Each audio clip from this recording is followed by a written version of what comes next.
So Telangana రాజ్యాధికార party నిన్న రాష్ట్ర నాయకత్వం అంతా కూడా సమ్మక్క సారలమ్మ దర్శనానికి వెళ్ళడం జరిగింది. అడవి తల్లుల ఆశీస్సులతోటి మున్సిపల్ ఎన్నికల్లోకి దిగాలనేటువంటి ఉద్దేశంతో నిన్న పోయి అమ్మవారిని దర్శనం చేసుకోవడం జరిగింది. అలాగే నిన్న వరంగల్ జిల్లాలో పలుచోట్ల పర్యటనలు కూడా చేయడం జరిగింది. సో మొత్తానికి తెలంగాణ రాజ్యాధికార పార్టీ రాబోయేటువంటి మున్సిపల్ ఎన్నికల్లో బరిలోకి దిగబోతూ ఉంది. కత్తెర గుర్తు పైన అభ్యర్థులందరినీ కూడా ఇప్పటికే చూజ్ చేస్తూ ఉన్నాం. ఎవరెవరిని పెట్టాలి ఏందనేటువంటి అంశంలో ఇప్పటికే వివిధ జిల్లాలకు బాధ్యులను కూడా ఏర్పాటు చేయడం జరిగింది. వారి ద్వారా ఎంపిక ప్రక్రియ కూడా జరుగుతూ ఉంది. తెలంగాణ రాజ్యాధికార పార్టీ మొదటిసారిగా సింబల్ తోటి బీఫామ్ తోటి ఎన్నికల్లో పోటీ చేయబోతూ ఉన్నటువంటి ఈ ఎన్నికల్లో మీరందరూ కూడా తెలంగాణ రాజ్యాధికార పార్టీ కత్తెర గుర్తును ఆదరించాలని చెప్పి కోరుకుంటా ఉన్నా. అలాగే 42% రిజర్వేషన్ ఇస్తా అని చెప్పి బీసీల నోట్లో మట్టి పోసిన ఈ రెడ్డి ప్రభుత్వం, అలాగే బీసీ రిజర్వేషన్ గురించి పట్టించుకోకుండా ఫోన్ ట్రాపింగ్ డ్రామాలు ఆడుతున్న బీఆర్ఎస్ ప్రభుత్వం, అసలు బీసీలకు మాకు సంబంధమే లేదన్నట్టు ఉన్నటువంటి బీజేపీ పార్టీలను ఈ ఎన్నికల్లో మట్టి గరిపించాలి. బీసీ ప్రజలారా, మనం ఏ పార్టీలో ఉన్నా ఒక్కసారి ఆలోచించండి. మన ఆత్మగౌరవాన్ని దెబ్బకొట్టినటువంటి ఈ పార్టీలను రాబోయేటువంటి ఎన్నికల్లో దెబ్బ కొట్టాల్సిందే. ఖచ్చితంగా ఈ పార్టీలకు ఇక రిజర్వేషన్ ఇవ్వకపోతే వీళ్ళు మనల్ని మొత్తం ఓడగొడతారా అనేటువంటి భయం ఖచ్చితంగా క్రియేట్ చేయాల్సిందే. అందుకోసం రాబోయేటువంటి ఎన్నికల్లో మున్సిపల్ ఎన్నికల్లో పోటీ చేయాలనుకుంటున్నటువంటి బీసీ అభ్యర్థులారా, మీరు కూడా రెడీగా ఉండండి. తెలంగాణ రాజ్యాధికార పార్టీ బలమైనటువంటి అభ్యర్థులను రంగంలోకి దించబోతా ఉంది. మీ అందరిని కూడా రాజకీయంగా అకామిడేట్ చేయాలి. ఇంకా గాంధీ భవన్ కాడ ఆ రెడ్డి గారు తాన ఈ రెడ్డి గారు తాన పోయి అన్న టికెట్ అన్న నేను పోటీ చేస్తా, అన్న నేను నువ్వు కాదురా వాడు వచ్చింది ఎందుకు బై, బరాబర్ మన బీఫామ్లు మన దగ్గరే ఉన్నాయి. ఇంకా వాళ్ళ దగ్గర పోయి మనం అడుక్కోవాల్సిన పనే లేదు. మన బీఫామ్లు మన దగ్గర రెడీ అయినాయి. కాబట్టి మీరేం వరి కాకండి, మన పార్టీ ఉంది, తెలంగాణ రాజ్యాధికార పార్టీ. ఈసారి బలమైనటువంటి ఎన్నికల యుద్ధం చేయబోతా ఉంది తెలంగాణ రాజ్యాధికార పార్టీ. తెలంగాణ రాజ్యాధికార పార్టీలో నిన్న చాలామంది వరంగల్ జిల్లా నుంచి కూడా చేరడం జరిగింది. వాళ్ళందరూ కూడా స్వాగతం పలుకుతూ, సో తెలంగాణ రాజ్యాధికార పార్టీ ఒక నిర్ణయాత్మక శక్తిగా బీసీ యుద్ధంతో ఈ ఎన్నికల్లోకి దిగబోతా ఉంది. ఈ రాజకీయ పార్టీలకు నేను సవాల్ చేస్తా ఉన్నా. కాంగ్రెస్ పార్టీ 42% రిజర్వేషన్ మేము ఎగబెట్టినాం అని ముఖ్యమంత్రి రేవంత్ రెడ్డి అమరవీరుల స్తూపం కాడ ముక్కు నాలకు రాసి తప్పైపోయింది నా మీద ఊన్సూరు అని చెప్పండి. టీఆర్ఎస్ పార్టీ కూడా అదే చేయాలి. 34ను 19కి తీసుకొచ్చిన మునగాళ్ళు వాళ్ళది అదే, బీజేపీ అదే. మీ వైఖరేందో స్పష్టమైపోయింది. మీరు రిజర్వేషన్ ఇవ్వడానికి సిద్ధంగా లేరు. మేము ఈఎం బీసీలకు ఏం చేసుకుంటారో చేసుకోరు అంటారుగా. ఇప్పుడు బీసీల ఇండ్ల కాడికి వచ్చి ఓట్లు అడిగితే, బీసీల ఇండ్ల కాడికి వచ్చి మాది కారు గుర్తు, మాది చెయ్యి గుర్తు, మాది పువ్వు గుర్తు అని మీరు ఓట్లు అడిగితే అప్పుడు చెప్తాం మీ సంగతి. మా రిజర్వేషన్ ఎదురాబోయ్ అని అడుగుతాం. అప్పుడు మాట్లాడురుగా. ఏం మాట్లాడతారు? ఈ మున్సిపల్ ఎన్నికలు బీసీల ఆత్మగౌరవానికి, రెడ్లు వెలమల దురహంకారానికి మధ్య జరిగేటువంటి మున్సిపల్ ఎన్నికలు ఇవి. ఖచ్చితంగా ఈ ఎన్నికల్లో ఆత్మగౌరవం నిలబడుతుంది ఖచ్చితంగా. ఆ దిశగా నేనే తిరుగుతా, రాష్ట్రమంతా తిరిగి ప్రచారం చేస్తా. వీళ్ళు చేసినటువంటి దుర్మార్గాలన్నింటినీ ప్రజాక్షేత్రంలో ఎండగడతా. రైట్, ఇక అది అట్లా ఉంటే ఇవాళ పత్రికల రాశి ఫలాలు, ఏ పత్రికలో ఏ రాశి ఎంత ఉంది, ఏ పత్రిక ఏమేం చేస్తూ ఉంది, ఏ పత్రిక బీసీలది, ఏ పత్రిక ఓసీలది, ఏ పత్రికలో ఏం వార్తలు వస్తున్నాయి, ఏ పత్రిక మనసులో ఏముంది, ఆంధ్రజ్యోతి సంగతి ఏంది, ఈనాడు సంగతి ఏంది, సాక్షి సంగతి ఏంది, వెలుగు సంగతి ఏంది, విజయక్రాంతి సంగతి ఏంది, ఈ అన్నిటి సంగతి కూడా బట్టబయలు చేసేటువంటి రాశి ఫలాల కార్యక్రమానికి స్వాగతం. ఇక్కడ ఇవాళ ఆంధ్రజ్యోతి దినపత్రిక ఇవాళ 23 తారీఖు 1వ నెల 2026లో ఆంధ్రజ్యోతి పత్రిక ఇగో ఇది. ఈ ఆంధ్రజ్యోతి పత్రికను చాట్ జీపీటీ క్షుణ్ణంగా దాన్ని టూల్స్ తోటి పరిశీలించి మొత్తం ఈ పత్రికలో ఏముంది, ఈ పత్రిక మనసులో ఏముంది, వార్త వెనక మతలాబేంది, ఈ పేపర్ ఎవరికి జోక్తుంది, ఎవరిని మోసం చేస్తూ ఉంది, ఏ వర్గాలకు డబ్బా కొడుతుంది అనేది క్లియర్గా ఇందులో ఉంది. సో ఈ చాట్ జీపీటీ ఏం చేసింది, ఈ ఆంధ్రజ్యోతిని మొత్తం స్కాన్ చేసి ఇగో ఈ మ్యాటర్ ఇచ్చింది. ఏమని ఇచ్చింది? ఆంధ్రజ్యోతి బీసీ ఎస్సీ ఎస్టీ మైనారిటీల విషయంలో ఆంధ్రజ్యోతి సెకండరీ లేదా నెగిటివ్ ఫ్రేమ్ లో ఉంటాయట ఇందులో. అంటే సెకండరీ అంటే వాళ్ళు మనుషులే కాదన్నట్టుగా ఒకటి, నెగిటివ్ ఫ్రేమ్ అంటే బీసీ ఎస్సీ ఎస్టీల చి చి చి చి అనేటట్టు ఆంధ్రజ్యోతిలో వార్తలు ఉన్నాయట.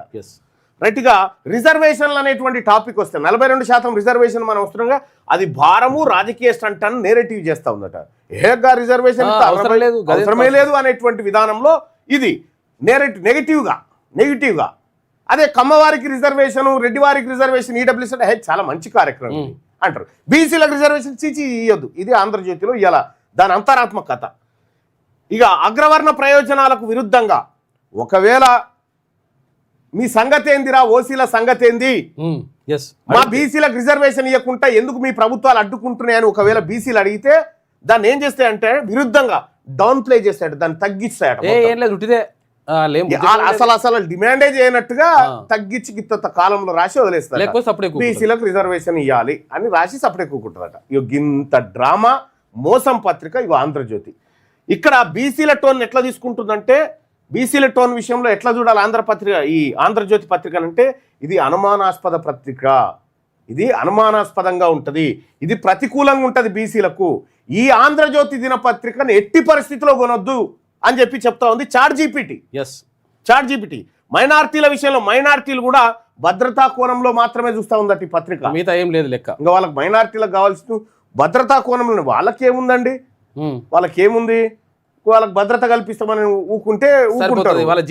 రెడ్లు వెలమని ఉన్నారు, మీ కాంట్రాక్ట్లు అధికారాలు ఇస్తామంటే ఊకుంటారు. బీసీలు అంటే వాళ్ళు ఉన్నా ఒకటే లేకున్నా ఒకటే. ఇప్పుడు బీసీలకు ఓటు హక్కు తీసేయాలంటే ఆంధ్రజ్యోతి అయినా సమరపడతాడు. అవగంత దుర్మార్గంగా ఉంది ఈ పత్రిక. ఇలా 5 రేటింగ్లు 5 స్టార్ ఇస్తే 5 స్టార్లకు ఎన్ని స్టార్లు ఇస్తున్నావు అమ్మ ఆంధ్రజ్యోతి కంటే 1 స్టార్ ఇచ్చింది. ఫెయిల్ అట్టర్ పాస్ కూడా కాలే. ఈ చాట్ జీపీటీ పుణ్యాన్ని దీనికి ఉదిపచ్చి ముట్టి ఉన్నాడు. చాట్ జీపీటీ వల్లనే ఇది సాధ్యమవుతుంది. ఈ దొంగతనం అంతా బయటపడుతుంది, వీళ్ళు చేసే దొంగ పనులన్నీ కూడా బయటపడతా ఉన్నాయి.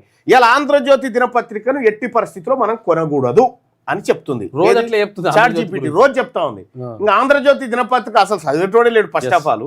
ఇంకా ఏదో అది ఈయన ప్రింట్ చేసి అధికారులకు రాజకీయ నాయకులకు ఇస్తే అమ్మ ఇంత పెద్ద వార్త వచ్చింది అనుకో, జనం దగ్గర లేదా రైట్ గా. ఇది ఇట్లుంటే ఈనాడు సంగతి ఏందో చాట్ జీపీటీ చెప్పింది. ఈనాడు పత్రిక ఇగో ఇవాళ ఇట్లా వచ్చింది. ఈనాడు పత్రికలో ఎస్సీ బీసీ ఎస్టీ మైనార్టీలకు సంబంధించినటువంటి అంశాలు ఏమేమి ఉన్నాయంటే రిజర్వేషన్లు సంక్షేమం అనేటి భారమట. రాజకీయ లాభం అన్న సూక్ష్మ నెగిటివ్ ఫ్రేమ్. అసలు వాళ్ళకు రిజర్వేషన్ అవసరమా అబ్బాయి వాళ్ళకు అనేటటువంటి చెప్పుకొచ్చిందట ఈనాడు. రిజర్వేషన్ వాళ్ళకి అవసరమా ఇవ్వాలనా, వాళ్ళు జీతగాల లెక్క పనిచేయాలన్నా, వాళ్ళకి రిజర్వేషన్ బాగుపడాలన్నా, వాళ్ళు బాగుపడాలన్నా వాళ్ళకి ఇస్తారు అనే టైప్ లో ఈనాడు ఏది నోటితో మాట్లాడకుండా నొసలతో ఎక్కిరిచ్చినట్టు ఉంటుంది. ఇక బీసీ సమస్యలను ఎక్కువ ఎట్లా చూపించింది, క్రైమ్. బీసీలు అంటే క్రైమ్, బందిపోటు దొంగలుగా, క్రైమ్ చేసేటోళ్ళుగా చేస్తారు. ఇక ఇట్లా ఈ బీసీ సమస్యలు ఇంకో ఇట్లా ఫ్రేమ్ చేసింది, నెగిటివ్ ఫ్రేమ్ చేసింది. క్రైము బ్యాక్వర్డ్నెస్ మీద ఫ్రేమ్ చేసింది. మళ్ళా వీళ్ళు లబ్ధిదారులు అడక్క తినేటోళ్ళు అని చెప్పి ఫ్రేమ్ చేసిందట ఈనాడు. నిర్మాణాత్మక అణచివేతపై మౌనం.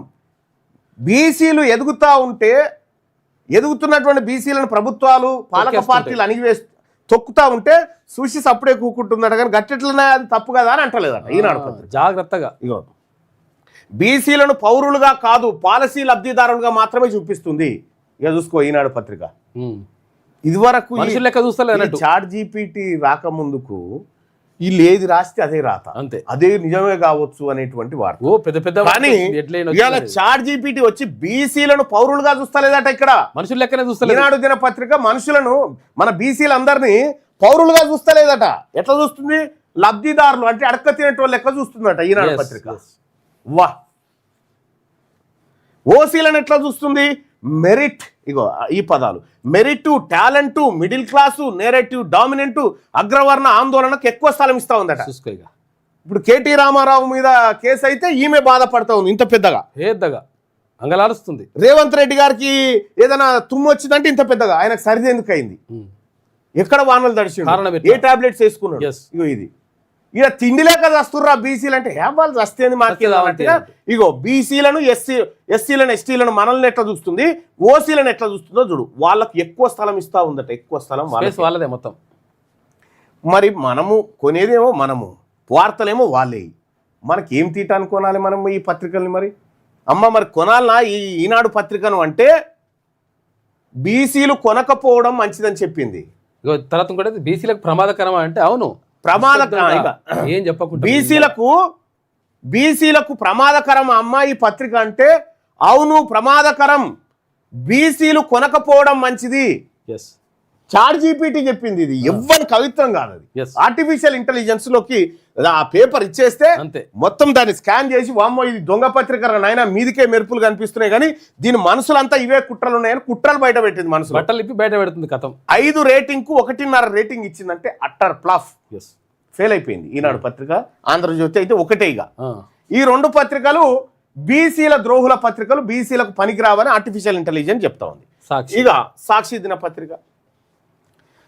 సాక్షి దినపత్రిక బీసీ ఎస్సీ ఎస్టీ మైనారిటీల విషయంలో ఎట్లా ఉందంటే సంక్షేమ పథకాలు, కులగణన, విద్య, ఆరోగ్యంపై పాజిటివ్ ఫ్రేము, కానీ పాలక పక్షానికి అనుకూలంగా సమస్యలను సక్సెస్ స్టోరీగా చూపడం. ఈ బీసీలకు సంక్షేమ పథకాలు, కులగణన, విద్య, ఆరోగ్యం ఇట్లుంది, కానీ ప్రభుత్వం మాత్రం మంచిగా చేస్తుంది. వీళ్ళందరికీ అట్లా దాతలు వాళ్ళు చేస్తున్నారు, వాళ్ళు అట్లా చేస్తున్నారు. వీళ్ళకి సమస్యలు ఉన్నమాట వాస్తవం. ఈ సమస్యలను పరిష్కరించేది రెడ్లు వెలమలే వేస్తున్నారు, బిచ్చం వేస్తున్నారు. ఇట్లా ఈ వార్త. ప్రజా ఉద్యమాలు అసంతృప్తి లోతుగా లేవు. మళ్ళా ప్రజా ఉద్యమాలు అసంతృప్తి లోతుగా లేదు, ఏదో మీద మీద పొల్లుగా టోన్ మద్దతు ఉంది, కానీ పార్టీ ఫిల్టర్ గట్టిగా ఉంది. పార్టీ ఫిల్టర్ అంటే బీసీ ఎస్సీ ఎస్టీలు మైనార్టీలు ఉన్నది కేవలం పార్టీల కోసం తప్ప కానీ వాళ్ళ కోసం కాదు కదా అనే యాంగిల్లో రాసుకొచ్చింది. ఇక ఓసీల విషయంలో ఎట్లా రాసింది, ఓసీలకు ప్రత్యేక ఎలైట్ అడ్వాంటేజ్ ఇవ్వదు, మెరిట్ అనే పదజాలం తక్కువగా వాడుతుంది. ఇప్పుడు ఎట్లా చెప్తుంది ఇలా ఓసీలను అంటే, ఇప్పుడు మేమిద్దరం ఓసీలో ఉన్నాం అనుకో, సపోజ్ సుదర్శన్ మంచోడు కాదంటే ఏందన్నట్టు ఈయన మంచోడు అన్నట్టు ఆటోమేటిక్గా అట్లా చెప్పుకొస్తుంది. రాజుగారి పెద్ద భార్య మంచిది కాదంటే చిన్న భార్య మంచిది అన్నట్టు అట్లా చెప్పుకొస్తుంది. ప్రజల పక్షం అంటే ప్రభుత్వ పక్షంతో కలిసినప్పుడు మాత్రమే, ప్రభుత్వం ప్రజలు కలిసినప్పుడే ఉంటుందట. అంటే ప్రభుత్వానికి భజన చేస్తుందంటే అవును, సాక్షి దినపత్రిక ప్రభుత్వానికి భజన చేస్తుందంటే భజన చేస్తుంది, ప్రభుత్వాన్ని ఏమైనా విమర్శిస్తుందంటే విమర్శలు చాలా నియంత్రితంగా సర్కార్ను ఇట్లా గిచ్చినట్టు అయిందంటే ఇట్లా మెల్లగా ఇట్లా అని ఇచ్చిపెడుతుంది అంతే. ఇది సాక్షి. దానికి 5కి 3 రేటింగ్ ఇచ్చింది. ఇక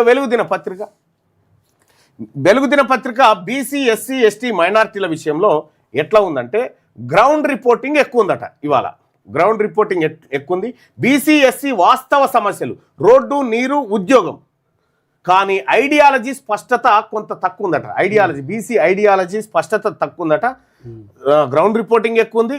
తర్వాత బీసీ ఎస్సీ వాస్తవ సమస్యలు, రోడ్డు, నీరు, ఉద్యోగం ఇటువంటివి ఉన్నాయట. బీసీలకు టోన్ అంటే ప్రాక్టికల్ ప్రజాకోణంలో కనిపిస్తూ ఉంది. మైనారిటీల విషయంలో న్యూట్రల్గా ఉంది, పాజిటివ్గా ఉంది. సో ఇది కొంత. ఇక దీనికి రేటింగ్ వచ్చేసి 5కి 4 రేటింగ్ ఇచ్చింది చాట్ జీపీటీ ఇవాళ. ఇక నెక్స్ట్ ఆంధ్రప్రభ చూద్దాం. ఆంధ్రప్రభ చూస్తే ఎస్సీ ఎస్టీ బీసీలకు ఎట్లా ఉంది ఆంధ్రప్రభ అంటే న్యూట్రల్గా కనిపించిన ఎడిటోరియల్లో అగ్రవర్ణ ఆలోచనల ప్రభావం ఉందట. చూసుకో, ఇది న్యూట్రల్గా మీది కనిపించిన ఎడిటోరియల్లో మాత్రం అగ్రవర్ణ ఆలోచనలు ఉన్నాయట. పెద్ద కులాల ఆలోచనలే రాస్తుందట. పెద్ద కులాలు మీన్ బుడ్డ వాళ్ళు ఉన్నారు కదా, రెడ్లు వెలగ పిడికిన మంది వాళ్ళే రాస్తుందట. బీసీలకు టోన్ మోస్తారు, జాగ్రత్తగా చదవాలన్నట. మనం దీన్ని జాగ్రత్తగా చదవాలి, ఇది మోస్తారు. మైనారిటీల విషయంలో న్యూట్రల్గా ఉంది. దీనికి రేటింగ్ 5కు 2.5 ఇచ్చింది. ఇంకా తర్వాత విజయక్రాంతి పత్రికకు చూస్తే ఇలా విజయక్రాంతి పత్రిక బీసీ ఎస్సీ ఎస్టీ మైనారిటీల అంశంలో బీసీ దళిత సమస్యలకు ప్రత్యేక స్థానం ఇచ్చింది. భూమి, ఉద్యోగాలు, అణచివేత అంశాలపై స్పష్టమైన కథనాలున్నాయి. పాలకపక్షమైన విమర్శించే ధైర్యం ఉంది విజయక్రాంతి పత్రిక. ఇగో ఇది మునగాని పత్రిక లెక్క ఉంది. ఏది ఇవాళ మునగాని పత్రిక లెక్క ఉంది. 4.5 రేటింగ్ వచ్చింది 5కి. అంటే ఇవాళ టాప్ పత్రిక విజయక్రాంతి. బీసీలకు టోన్ ఎట్లుందంటే సహజంగా ఉంది, ఉద్యమాత్మకంగా ఉంది. బరాబర్ ఎట్లా రావాలో అట్లుంది ఒక రకంగా. మైనార్టీలకు సమాన హక్కుల కోణంలో ఉందట. పర్ఫెక్ట్గా ఉంది ఇవాళ విజయక్రాంతి పత్రిక. సో దానికి 5కి 4.5 రేటింగ్ ఇచ్చింది. అంటే ఇవాళ టాప్ పత్రిక విజయక్రాంతి, సెకండ్ వెలుగు పత్రిక, థర్డ్ వచ్చేసి సాక్షి, 4th వచ్చేసి ఆంధ్రప్రభ, ఈనాడు, తర్వాత ఈనాడు, లాస్ట్కు ఆంధ్రజ్యోతి. ఇవి బీసీలారా మనం ఈనాడు నుంచి చదువుకుంటూ పోతున్నాం కదా, కాదు మనం మీదికేం చదువుకుంటూ రావాలనేది ఇప్పుడు దీన్ని అర్థమవుతుంది. ఇవి ఛాయిస్ పత్రికలు ఏమన్నా వస్తే అగ్రవర్ణాల వార్తలే తప్ప మన బీసీల వార్తలు రావనేది స్పష్టమైపోయింది. ఇక మొత్తానికి ఓవరాల్గా ఈ పత్రికల విషయంలో ఏం చెప్పదలుచుకున్నామమ్మా అంటే, బీసీలు కొనుక్కోవాల్సిన పత్రికలు ఏంటి అంటే విజయక్రాంతి, V6 వెలుగు, సాక్షి కొనాలి కానీ కొన్నా కానీ విమర్శనాత్మకంగా చదవాలి, ఇట్లా పింగెల గిట్ల రాసినవరా అనేటట్టు చదవాలి. బీసీలు కొనుక్కోవాల్సిన ఈ పత్రికలు విజయక్రాంతి, V6 వెలుగు. ఇక తుది మాట చాలా ముఖ్యం. ఏంది ఈ తుది మాట అంటే, బీసీలకు ప్రమాదం ఓపెన్గా తిట్టే పత్రిక కాదు, బీసీలకు ప్రమాదం ఓపెన్గా బీసీలను తిట్టే పత్రిక కాదు, న్యూట్రల్ ముసుగులో అగ్రవర్ణ ఆలోచనలను నాటే పత్రికలే అసలు ప్రమాదం. ఈనాడు, ఆంధ్రజ్యోతి వాళ్ళ ఆలోచనలను నాటుతా ఉన్నాయి కదా, అవే ప్రమాదము. డైరెక్ట్ గా తిట్టడం కంటే ఈ ప్రమాదం ఎక్కువగా ఉంది. కాబట్టి బీసీలారా, ఎస్సీలారా, ఎస్టీలారా, మైనార్టీలారా, మనము ఈనాడు, ఆంధ్రజ్యోతి పత్రికలను కొనకూడదు, చదవకూడదు అని చెప్పి ChatGPT మనకు సలహా ఇస్తుంది, సూచన చేస్తూ ఉంది. ఎందుకంటే ChatGPT ఎవరికి చుట్టం కాదు, అది ఉన్నది ఉన్నట్టుగా చెప్తుంది. దాని మనసులో ఏముందో మొత్తం చెప్పేసింది. చూడండి, మన పత్రిక ఏది, వాళ్ళ పత్రిక ఏది. మనమే ఇదివరకు ఏం పత్రిక కొంటే first page KT Rama Rao, second page Harish Rao, third page ఇక నమస్తే తెలంగాణలో అయితే థర్డ్ పేజు కేసీఆర్, ఇంకో పేజు సంతోష్ రావు. అరే ఇవే కావచ్చురా భూమి మీద వార్తలు అంటే అని అంటారు. కానీ కాదు, ఈ పత్రికలు మెల్లగా విషబీజాలను ప్రజల మైండ్లలోకి నాటడానికి చేస్తున్నటువంటి ఒక ద్రోహం. ఈ పత్రికలకు పత్రికలు అనేటువంటి అర్హత లేదు. ఫస్ట్ ఆఫ్ ఆల్ ఈనాడు, ఆంధ్రజ్యోతి ఆ స్టాండర్డ్స్ పోయినాయి, ఎప్పుడో పోయినాయి కదా, వీటికి లేవు. ఫస్ట్ నుంచి చేసినవి కూడా గివే. సో కరపత్రాలుగా పనిచేస్తూ ఉన్నాయి, వాళ్ళ కులాల కోసం పనిచేస్తూ ఉన్నాయి. కమ్మ పత్రికలు కమ్మవారి కోసం, రెడ్డి పత్రికలు రెడ్డివారి కోసం మాత్రమే పనిచేస్తూ ఉన్నాయి. బీసీలకు పత్రికలు లేవు, కేవలం బీసీలకు అక్కడో ఇక్కడో వార్తలు మాత్రమే వస్తాయి. కాబట్టి బీసీలారా మనకున్నదల్లా సోషల్ మీడియా ఒక్కటే. ఈ సోషల్ మీడియాను మాత్రమే మనం పర్ఫెక్ట్గా వాడుకోవాలి. ఈ సోషల్ మీడియా ఒక్కటే మనల్ని అధికారంలోకి తెస్తుంది. ఈ సోషల్ మీడియాలో మాత్రమే మన అభిప్రాయం ప్రతిబింబిస్తుంది. అందుకోసమే ఇవాళ ప్రతి మనిషి ఏదో ఒకరు చావాల్సిందే. ఎవడు ఈ భూమి మీద శాశ్వతంగా ఉండడు. రేపు వచ్చే సావు కోసం ఇయాల్టి నుంచి భయపడి బతుకుడు కంటే ఎట్లాగో చేస్తాం కదా, నీ జాతుల కోసం, ఈ వర్గాల కోసం ఏదో ఒకటి చేసినాకనే మనమంతా చావాలి. కాబట్టి నేను చెప్తున్నటువంటి రిక్వెస్ట్ ఏంటంటే, బీసీలారా, బీసీ యువ వీర సైనికుల్లారా, మీ అందరు కూడా ఒకటే రిక్వెస్ట్, ఈ పత్రికలు మన మీద విషం చెమ్ముతున్నాయి కదా, సోషల్ మీడియాను మనం వాడదాం. ఈ బీసీ ఉద్యమాన్ని సోషల్ మీడియా వేదిక మీద సగర్వంగా నిలబెడదాం. దానికోసం మీరు ఇగో ఈ కార్యక్రమం చేయండి. ఎనుకో ముందో ఎప్పటికైనా సచ్చేటోళ్ళమే. రేపటి సాగు కోసం ఇవాళ భయపడతామా? దశాబ్దాలుగా రెడ్లు, దొరల యువసేనలు, ఫేస్బుక్లు, ట్విట్టర్లు, ఇన్స్టాలు, యూట్యూబ్లను మన భుజాల మీద మోసినాం కదా, ఇక చాలు. Enough is enough. ఇప్పుడు నడుస్తుంది మన ఉద్యమం, బీసీల ఆత్మగౌరవ యుద్ధం. ఇది బీసీల అధికార దండయాత్ర. 78 ఏళ్ల తర్వాత మన కోసం మనం చేసుకుంటున్న తొలి పోరాటం. ఈ పోరాటంలో అగ్రకులాలకు, బీసీలకు మధ్య వార్ స్టార్ట్ అయింది. రెడ్లు వెలమలకు 14 టీవీలు, 15 పత్రికలున్నాయి. బీసీలకు పేపర్ లేదు, టీవీ లేదు. ఉన్నదల్లా మీలాంటి యువరక్తమే. మీ బిగించే పిడికిలి, ఆ పిడికిలిలో సోషల్ మీడియా సైనికుడిగా మారి బీసీ యోధుడుగా నిలబడదాం. రండి బీసీ వీరులారా, వీర సోషల్ మీడియా సైనికులారా, చేయి కలిసింది, అధికారమే మిగిలింది. బీసీ సోషల్ మీడియా వారియర్స్గా పనిచేయాలనుకుంటున్నారా? ఇప్పుడే ఈ నెంబర్కు కాల్ చేయండి. 1 నిమిషం కేటాయించు. 78 ఏళ్ల దోపిడీని అరికట్టు. జై బీసీ, జై జై బీసీ, జై తెలంగాణ. ఎనుకో ముందో చూశారు కదా, పత్రికల భాగవతం అట్లున్నదనమాట. అంటే ఎవరి కోసం రాస్తున్నాయో, ఎవరి ప్రయోజనాల కోసం రాస్తున్నాయో మనం అర్థం చేసుకుంటే క్లియర్గా లెక్క సెట్ అవుతుంది. ఇక వార్తల్లోకి వెళ్దాం. ముందుగా వెలుగు దినపత్రిక. ఇందులో వచ్చేటువంటి కంటెంట్ అంతా కూడా ఫ్రీగా ఇస్తూ ఉన్నారు. తీన్మర్మల్ అఫీషియల్ నుంచి కానీ, లేకపోతే తెలంగాణ రాజ్యాధికార పార్టీ అఫీషియల్ నుంచి కానీ మీరు వీడియోలని డౌన్లోడ్ చేసుకోవచ్చు. లేదంటే డైరెక్ట్గా లింకును కాపీ చేసుకొని వీమిక్స్ కానీ లేకపోతే ఇతర సాఫ్ట్వేర్లతోటి డైరెక్ట్ మీ యూట్యూబ్ ఛానళ్ళల్లో, ఆయా యూట్యూబ్ ఛానళ్ళల్లో ఈ కంటెంట్ని డైరెక్ట్గా ఫ్రీగా వాడుకోవచ్చు. ఆ లింక్ని కాపీ చేసుకొని మీ దాంట్లో వేసుకుంటే డైరెక్ట్ మీ పేరుతోటి, మీ లోగోతోటి మీరు ప్రసారం చేసుకోవచ్చు.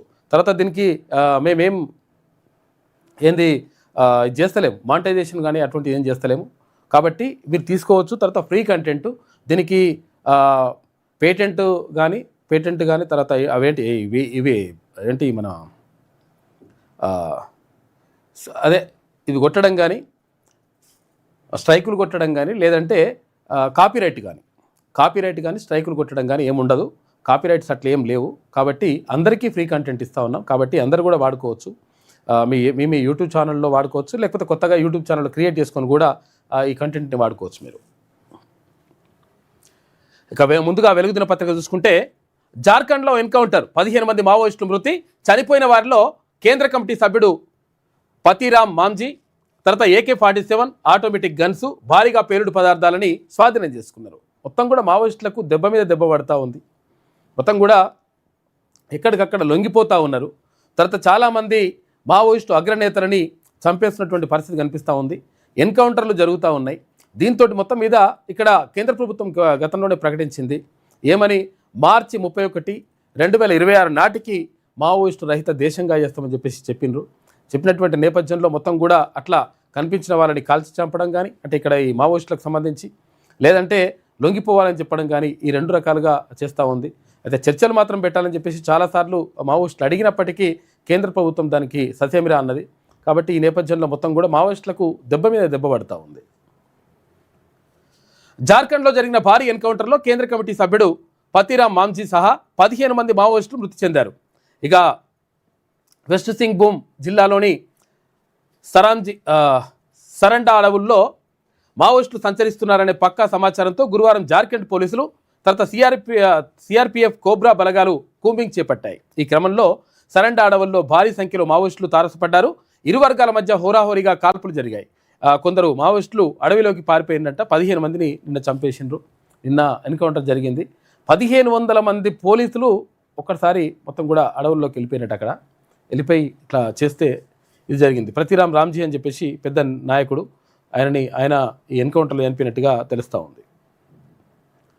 ఇక ఫోన్ ట్యాపింగ్ కేసులో కేటీఆర్కు నోటీసులు ఇచ్చొచ్చు. నిన్న ఏదో ఇక్కడ జూబ్లీహిల్స్లో ఉన్నటువంటి నందినగర్ ఉన్నది కదా, కేసీఆర్ ఇల్లు ఉన్నది కదా, అక్కడికి వెళ్ళి అక్కడ ఆయన లేకపోతే ఆ సిబ్బందికి ఈ నోటీసులు ఇచ్చేసి వచ్చినట్ట. ఇలా 11 గంటలకు, ఉదయం 11 గంటలకు దీనికి హాజరు కావాలని, సిట్టు విచారణకు హాజరు కావాలని చెప్పేసి చెప్పిందంట కేటీఆర్కి సంబంధించి.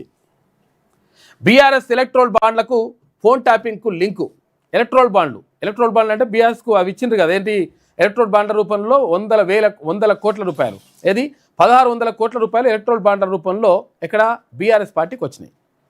ఈ 1600 కోట్ల రూపాయలు ఎట్లా వచ్చినాయంటే కొన్ని ముక్కు వెండి, కొన్ని బెదిరించి, కొన్ని బ్లాక్మెయిల్ చేసి రకరకాలుగా వసూలు చేసినటువంటి ఆరోపణలు ఉన్నాయి.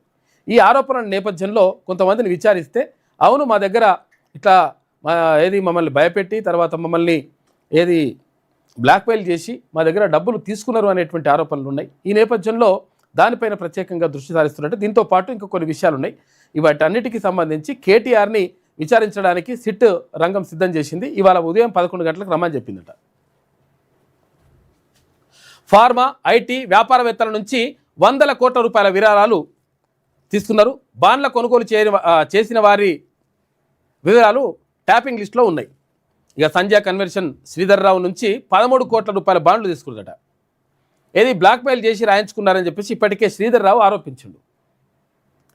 అయితే ఇక్కడ ఈ వ్యాపారవేత్తల నుంచి బాండ్లు ఎవరైతే తీసుకున్నారో వాళ్ళ ఫోన్లు కూడా ట్యాపింగ్లో ఉన్నాయంట. కొన్ని 100,000 ఫోన్లు ట్యాప్ చేసారు కదా, ఆ లిస్టులో వాళ్ళ పేర్లు కూడా ఉన్నాయి. అంటే వాళ్ళు ఏం చేస్తారు, ఏం కథ మొత్తం కూడా అవన్నీ వివరాలు తీసుకుని వాళ్ళని బ్లాక్మెయిల్ చేసి వాళ్ళతో పైసలు ఇస్తావా, లేకపోతే నీ పని చేస్తాం, నీ పైన మొత్తం రైడ్ చేపిస్తాం, నీ ఆస్తులని అటాచ్ చేస్తామని చెప్పేసి ఇట్లా బెదిరించి తీసుకున్నారని చెప్పేసి ఆరోపణలు ఉన్నాయి. బ్లాక్మెయిల్ చేసి రాయించుకున్నారని ఇప్పటికే శ్రీధర్రావు ఆరోపణ. ఈ కోణంలో కేటీఆర్ను ప్రశ్నించేందుకు సిట్ అధికారులు ఏర్పాట్లు చేస్తున్నారట. ఫోన్ ట్యాపింగ్ కేసులో మరో కీలక పరిణామం చోటు చేసుకుంది. బీఆర్ఎస్ వర్కింగ్ ప్రెసిడెంట్, మాజీ మంత్రి కేటీఆర్కు గురువారం సిట్ నోటీసులు జారీ చేసింది.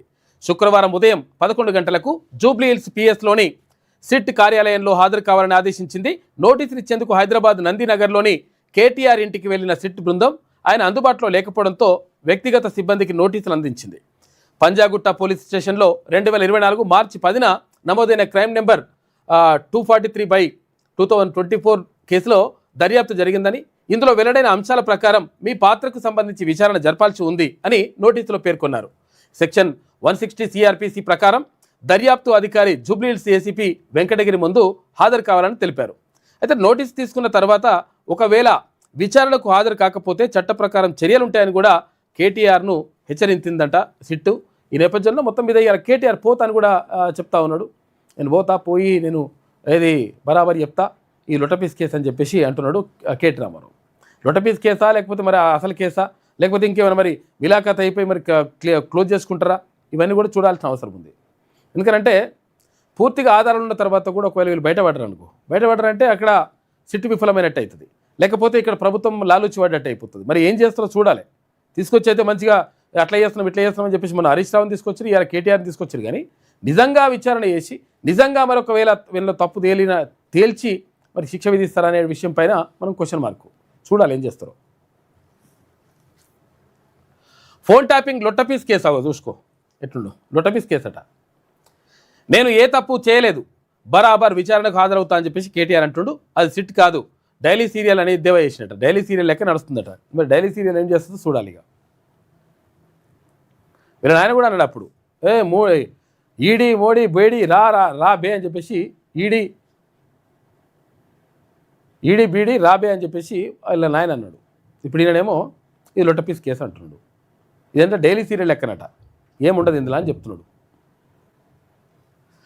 ఇక ఫ్యూచర్ సిటీలో ఏఐ డేటా సెంటర్ 100 మెగావాట్ల కెపాసిటీతో ఏర్పాటుకు యూపీసీ వోల్ట్ సంస్థ అగ్రిమెంట్ చేస్తుందట. 5,000 కోట్ల రూపాయల పెట్టుబడులు, సుమారు 4,000 మందికి ఉపాధి, 623 కోట్ల రూపాయల పెట్టుబడులతో స్నెడర్ ఎలక్ట్రిక్ విస్తరణ. దావోస్ వేదికగా 3వ రోజు 5,236 కోట్ల రూపాయల ఇన్వెస్ట్మెంట్స్ సాధించిందంట తెలంగాణ రైజింగ్ టీం. ఇక గ్లోబల్ ఏఐ అకాడమీకి పియర్సన్ సహకారం కుదిరిన ఎంఓయూ అని చెప్పేసి ఒక వార్త కనిపిస్తాం. నిన్న ఒక 5,000 కోట్ల రూపాయలకు సంబంధించినటువంటి పెట్టుబడులు నిన్న తీసుకొస్తున్నట్టుగా ఒప్పందాలు చేసుకున్నట. ఎంఓయూలు చేసుకొని దాని సంతకాలు పెట్టుకొని నిన్న ఇక్కడ వెళ్ళినటువంటి ఇక్కడ పొంగులేటి శ్రీనివాసరెడ్డి, తర్వాత అక్కడ ముఖ్యమంత్రి రేవంత్ రెడ్డి, అటు శ్రీధర్ బాబు, వీళ్ళందరూ కూడా ఎంఓయూలు చేసుకున్నారట అక్కడ ఉన్నటువంటి సంస్థలతోటి. మరిన్ని ఒప్పందాలు ఇవన్నిటితో చేసుకున్నట. దేశంలోనే తెలంగాణను ఏఐ డేటా సెంటర్ హబ్గా తీర్చిదిద్దే లక్ష్యంతో రాష్ట్ర ప్రభుత్వం మరో కీలక పెట్టుబడిని సాధించింది. సీఎం రేవంత్ రెడ్డి నేతృత్వంలోని తెలంగాణ రైజింగ్ బృందం స్విట్జర్లాండ్లోని దావోస్లో యూపీసీ వోల్ట్ సంస్థతో అవగాహన ఒప్పందం కుదుర్చుకుంది. యూపీసీ వోల్ట్ సిఇఓ హండీ గ్రూట్, తర్వాత యూపీసీ రెన్యూబుల్స్ ఏపీఏసీ సహ వ్యవస్థాపకుడు స్టీఫెన్ జాన్, ఇటు యూపీసీ వీళ్ళందరితో సంస్థ ప్రతినిధులందరితో మొత్తం కూడా సమావేశమై నెదర్లాండ్కి చెందినటువంటి UPC renewables group volt data centre కలిసి యూపీ వోల్ట్ సంస్థగా ఏర్పడిందట. ఈ సంస్థ నుంచి ఒప్పందం చేసుకుని నిన్న ఎంఓయూ కుదుర్చుకున్నారట పెట్టుబడులు పెట్టాలని. ఓకే అని చెప్పినట వాళ్ళు కూడా. ఈసారి మన శకటానికి దక్కని ఛాన్స్ అట. చాకలి ఐలమ్మ తర్వాత ఇక్కడ తెలంగాణ ఉద్యమానికి, తెలంగాణ గతంలో చేసినటువంటి పోరాటాలకు ప్రతిబింబంగా ఒక శకటాన్ని ఏర్పాటు చేసి పంపినరు 26 జనవరి. 26 జనవరికి సంబంధించి ఒక శకటాన్ని పంపించింది తెలంగాణ ప్రభుత్వం. పంపిస్తే అక్కడ అది సెలెక్ట్ కాలేదు, 2వ దశలో దీన్ని రిజెక్ట్ చేస్తున్నామని చెప్పిందట. ఇప్పుడు గతంలో కూడా చాలాసార్లు చేసిండ్రు. కేసీఆర్ ఉన్నప్పుడు అసలు పంపలేదు సరిగా, ఈ శకటాలనే పంపలేదు. ఇక్కడ ఢిల్లీలో పర్యటనకి సంబంధించి పంపుతారు కదా 26 జనవరికి సంబంధించి, పంపలేదు. తర్వాత ఇప్పుడు పంపిస్తే ఇది రిజెక్ట్ చేసినట్ట. మరి శకటమే లేదన్నట్లు ఒక రకంగా. ఢిల్లీ కర్తవ్య పదుపై సాగే వివిధ రాష్ట్రాల శకటాల ప్రదర్శనలో ఈసారి తెలంగాణకు చోటుకు దక్కలేదు. శకటాలను ఎంపిక చేసే సెరమోనియల్ కమిటీ తెలంగాణ శకటము నమూనాను 2వ రౌండ్లోనే పక్కన పెట్టిందట. అయితే 2014 నుంచి 26 వరకు మొత్తం 13 ఏళ్లలో కేవలం 3 సార్లే తెలంగాణ శకటానికి అవకాశం దక్కింది. చూసుకో, 13 ఏళ్లలో 3 సార్లు దక్కిందట. చూసుకో, ఇట్లా వేస్తుంది కథ. మరి ఇదేందో వివక్ష కాకపోతే ఏమంటారు దీన్ని? ఇక విజయ్కి విజిల్ గుర్తు వచ్చిందంట. ఏది? తమిళనాడులో పార్టీ పెట్టినటువంటి హీరో విజయ్ ఉన్నాడు కదా, ఆ తొక్కిసలాట అంతా కూడా జరిగి కొంతమంది చనిపోయారు కదా, ఆయన పార్టీకి సంబంధించి విజిల్ గుర్తు వచ్చిందంట. పీకే గుర్తు వచ్చి నిన్న కేటాయించినట్టు. నటుడు విజయ్ టీవీకే పార్టీకి ఎలక్షన్ కమిషన్ విజిల్ గుర్తును కేటాయించింది. అలాగే కమల్ హాసన్ ముక్కల్ నీతి మయ్యం పార్టీకి బ్యాటరీ ఛార్జ్ అంట, బ్యాటరీ టార్చ్ అలాట్ చేసింది. ఈ గుర్తులు అసెంబ్లీ లేదా లోక్సభకు జరగనున్న ఎన్నికల వరకే వర్తిస్తాయంట. మొత్తం మీద ఇక్కడ బ్యాటరీ టార్చ్ లైట్నేమో ఎవరికి కమల్ హాసన్కి వచ్చిందంట, విజిల్ గుర్తేమో ఇక్కడ ఎవరికి విజయ్కి వచ్చింది, కేటాయించింది కేంద్ర ఎన్నికల సంఘం.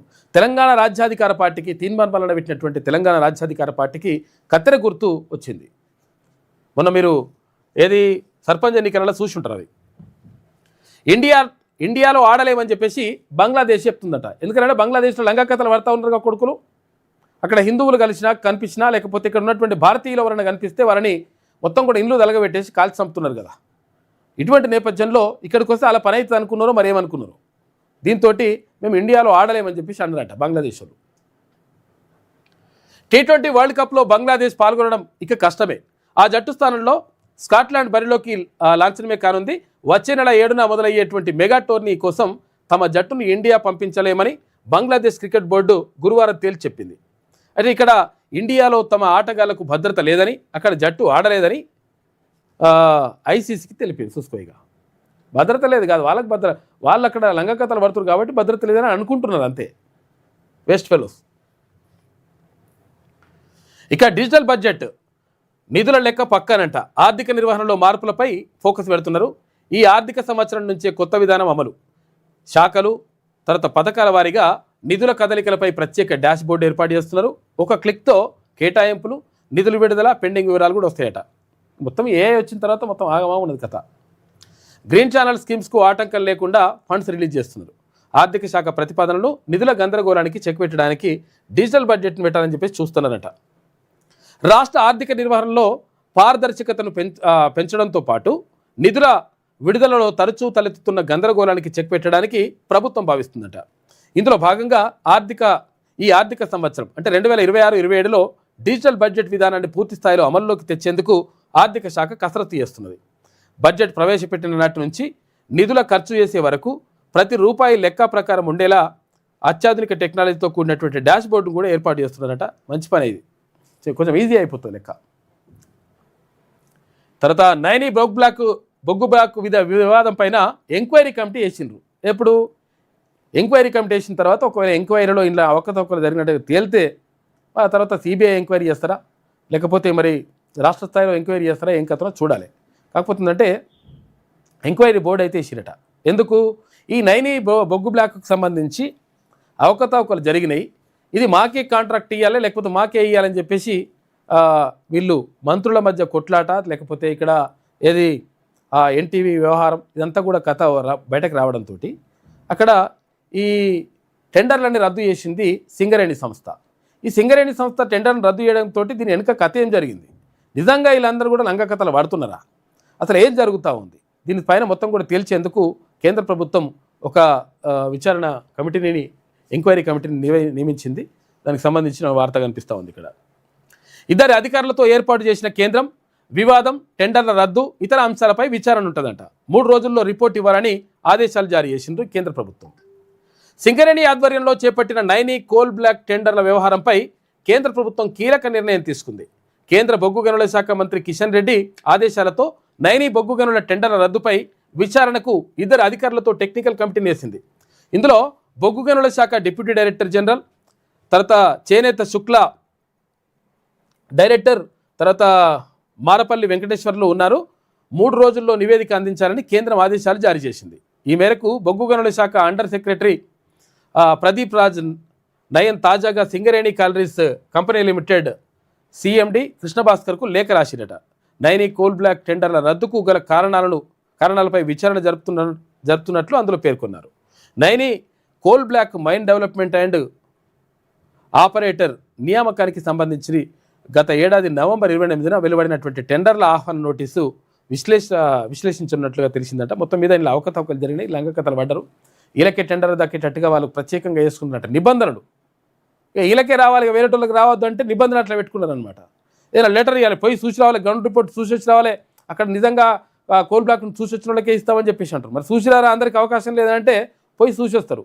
చూసి వచ్చినా కానీ సర్టిఫికేట్ ఇవ్వాలి కదా. ఈ సర్టిఫికేట్ ఇచ్చే కాడ మనోళ్ళకే సర్టిఫికేట్ ఇవ్వాలని చెప్పుకున్నారట మంత్రులు. అసలు జరిగిన కథ అది. తర్వాత అక్కడ మా వాళ్ళకే సర్టిఫికేట్ ఇవ్వాలని చెప్పేసి అక్కడ ఎన్టీవీ అధినేత. ఇట్లా ఇవన్నీ కూడా జరిగినాయి కాబట్టి దానికి సంబంధించి మొత్తం కూడా ఎంక్వైరీ చేస్తూ ఉన్నారట. ఏం జరిగింది, ఏం కథ అనేది పూర్తిగా తేల్చడానికి. ఇక శవాలు లేకుండానే అటానమీ పాఠాలు చెప్తారట. యాక్చువల్గా ఇది చెప్తామని చెప్పేసి గొప్ప చెప్తున్నారు, కానీ శవాలు లేకుండా అటానమీ పాఠాలు చెప్పడం చాలా కష్టం.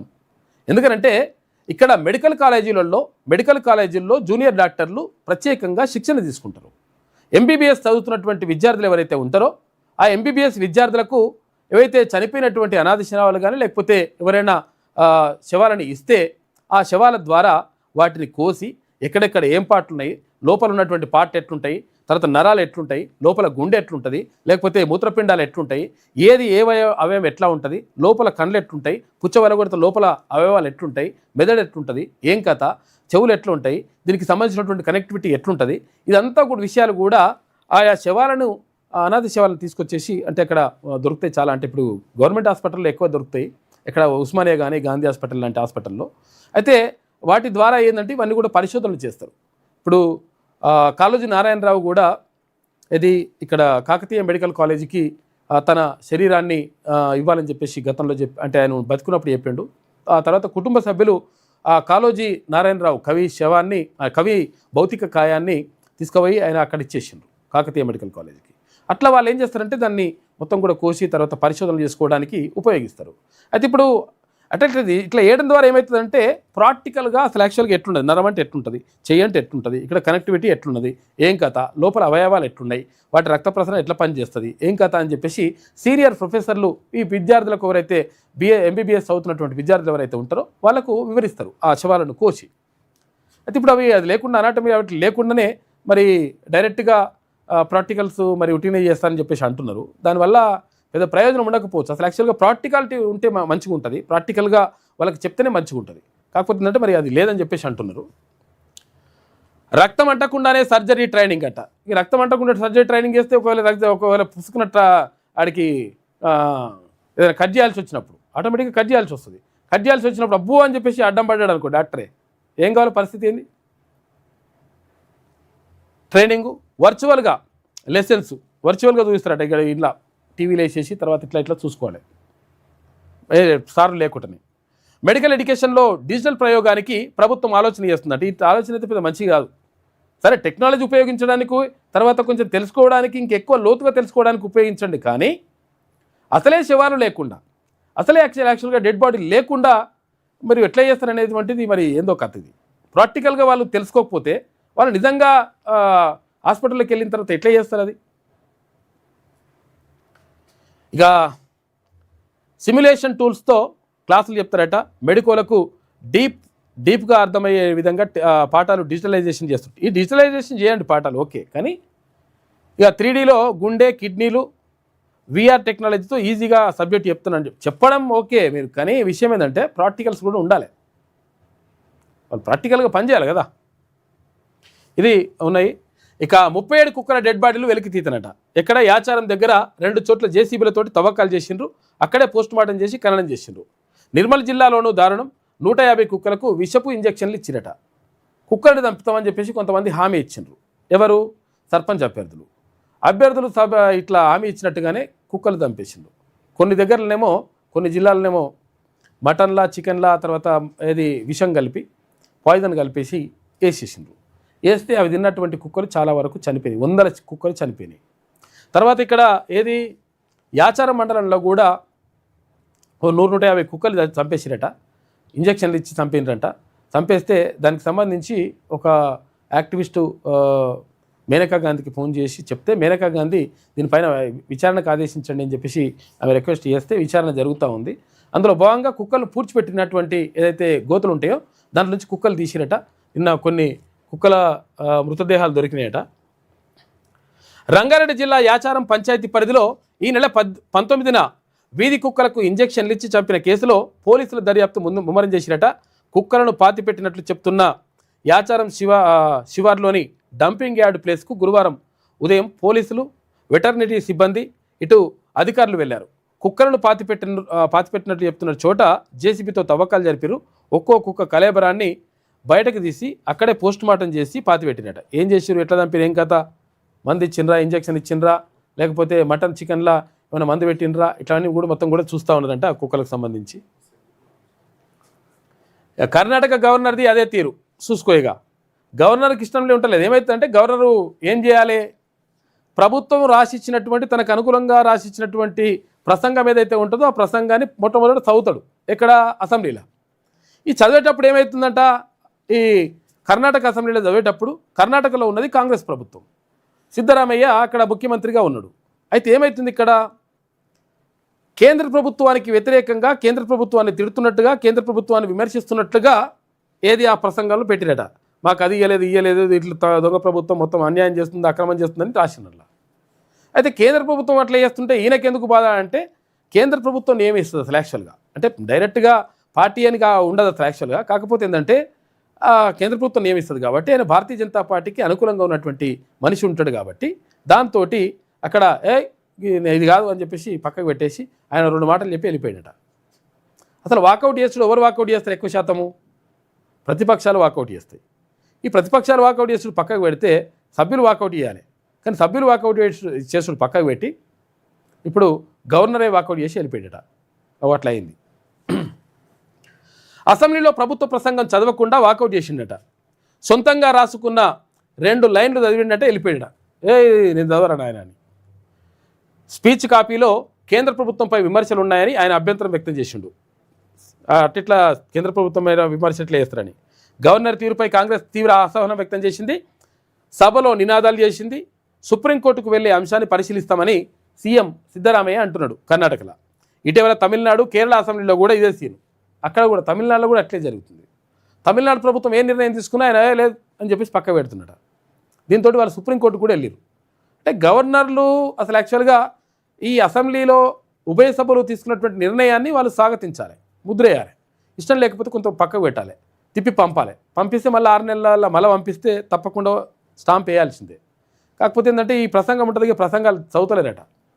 ప్రసంగాలు ఏంటంటే డబ్బగొట్టే కార్యక్రమం ఉంటుంది. ఒక రకంగా నిజంగా కూడా చెప్పాలంటే ప్రభుత్వాలకు, ఆయా రాష్ట్ర ప్రభుత్వాలకు డబ్బగొట్టే కార్యక్రమంలో ప్రభుత్వమే రాసి ప్రిపేర్ చేసి ఇస్తుంది.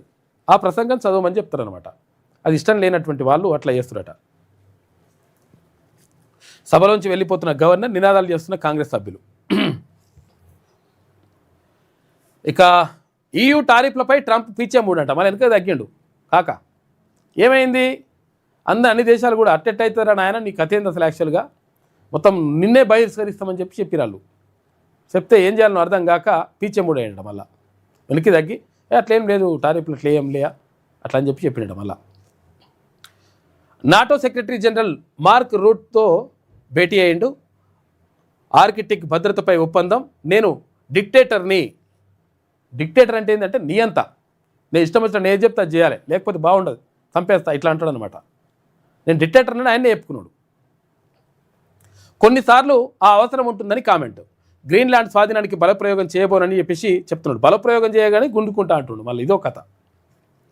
గాజాలో శాంతి స్థాపనకు పీస్ బోర్డు అధికారికంగా ప్రారంభించిన US ప్రెసిడెంట్ ట్రంప్, ఆయన చైర్పర్సన్గా హై లెవెల్ కమిటీ ఉంటుందట. పాకిస్తాన్ సహా 8 ఇస్లామిక్ దేశాలు ఇలా చేరుతున్నాయట. ఇప్పుడు శాంతి స్థాపన కోసం పీస్ సంస్థను పెడతారు. నువ్వు వినకపోతే నీ మీద బాంబేస్తా అంటాడు. ఇది శాంతి స్థాపన. మరి ఇట్లుంటుంది కథ వీళ్ళది. లోయలో పడ్డ ఆర్మీ వాహనం, 10 మంది జవాన్లు చనిపోయారు పాపం నిన్న అక్కడ జమ్మూ కాశ్మీర్లో. మరో 11 మందికి తీవ్ర గాయాలు. యాంటీ టెర్రర్ ఆపరేషన్ కోసం వెళ్తుండగా ప్రమాదం జరిగిందట. ఎందుకంటే లోయలు ఎత్తులు వంపులు అట్లుంటాయి కదా, చాలా డేంజర్ ఉంటాయి. ఏది జమ్మూ కాశ్మీర్లో. దాంతో కొంచెం ప్రాబ్లం అయిందంట. యాంటీ టెర్రర్ ఆపరేషన్ కోసం వెళ్తుండగా ప్రమాదం జరిగింది. జమ్మూ కాశ్మీర్లోని దోడా జిల్లాలో ఘటన జరిగిందట. పాపం 10 మంది జవాన్లు చచ్చిపోయారు. ఇగో మొన్న తమిళనాడు గవర్నర్, ఇవాళ కర్ణాటక గవర్నర్ వాకౌట్ చేసిరట. ట్రెండ్ మారిందయ్యా. ఈ మధ్య వాళ్ళు వాకౌట్ చేస్తున్నారు, మనం కాదు. ఎవరు వాకౌట్ చేయాల్సిందంటే సభ్యులు అంటే ఎవరు, ఎమ్మెల్యేలు వాకౌట్ చేసుడు పోయిందట. ఇప్పుడు గవర్నర్లే వాకౌట్ చేసే కాడికి వచ్చింది. అది జరుగుతుందంట. ఇది వెలుగులో ఉన్నటువంటి ప్రధాన కథనాలు. అయితే ఒకసారి విజయక్రాంతి చూద్దాం. ఇక కేటీఆర్కు సిట్టు పిలుపు ఫోన్ ట్యాపింగ్ కేసులో. హరీష్ రావు తర్వాత బీఆర్ఎస్ వర్కింగ్ ప్రెసిడెంట్కు సిట్ నోటీసులు ఇచ్చింది. ఇవాళ ఉదయం 11 గంటలకు హాజరు కావాలని చెప్పింది. ఎక్కడ? జూబ్లీహిల్స్ పోలీస్ స్టేషన్లో. ఇక సిరిసిల్ల పర్యటనలో ఉండడంతో నందినగర్లోని నివాసానికి నోటీసులు అంటించిన పోలీసులు 160 సిఆర్పిసి కింద నోటీసులు జారీ చేశారు. విచారణకు హాజరవుతానని చెప్పేసి అడ్వకేట్ సోమ భరత్ చెప్తా ఉన్నాడంట. హాజరవుతాడని చెప్పేసి కేటీఆర్ వస్తాడని చెప్పిండట. ఇక సింగరేణి బొగ్గు టెండర్పై బగ్గుమన్న కిషన్ రెడ్డి అని చెప్పేసి ఒక ప్రత్యేక కథనాన్ని వేసింది విజయక్రాంతి దినపత్రిక. బొగ్గు టెండర్ల లోగుట్టుపై విజయక్రాంతి వరుస కథనాలు ఇస్తూ ఉంది. అసలు ఏం జరుగుతుంది, ఏం కథ అని చెప్పేసి కథనాలు వేస్తూ ఉంటే విచారణకు ఆదేశించిందంట కేంద్ర ప్రభుత్వం. అందులో భాగంగా 2 సభ్యులతోటి విచారణ చేయిస్తూ ఉన్నారు. 3 రోజుల్లో నివేదిక కూడా ఇవ్వాలని చెప్పినట. నిజంగానే మనకు తేలితే అప్పుడు నాకు తెలిసి సిబిఐ ఎంక్వైరీ కానీ అవన్నీ కూడా చేస్తారేమో. కమిటీ ఏర్పాటు, నైని టెండర్లో గోల్మాల్ తేల్చేందుకు 3 రోజుల్లో నివేదిక ఇవ్వాలని కేంద్ర మంత్రి కిషన్ రెడ్డి ఆదేశం. ఉత్తర్వులు జారీ. ఇటు నిబంధనల ప్రకారమే సిఎస్ఆర్ నిధులను ఖర్చు చేశారా పరిశీలించాలని ఆదేశం. ఇక ఫుట్బాల్ లెజెండ్ మెస్సీ పర్యటన ఖర్చు పైన కూడా కదులుతుందంట డొంక. 100 కోట్లు ఖర్చు పెట్టారు, అది కోట్లు ఖర్చు పెట్టారు, ఎట్లా ఏం చేసిరు ఏం కథ అని చెప్పేసి దాని మీద కూడా నడుస్తుందట.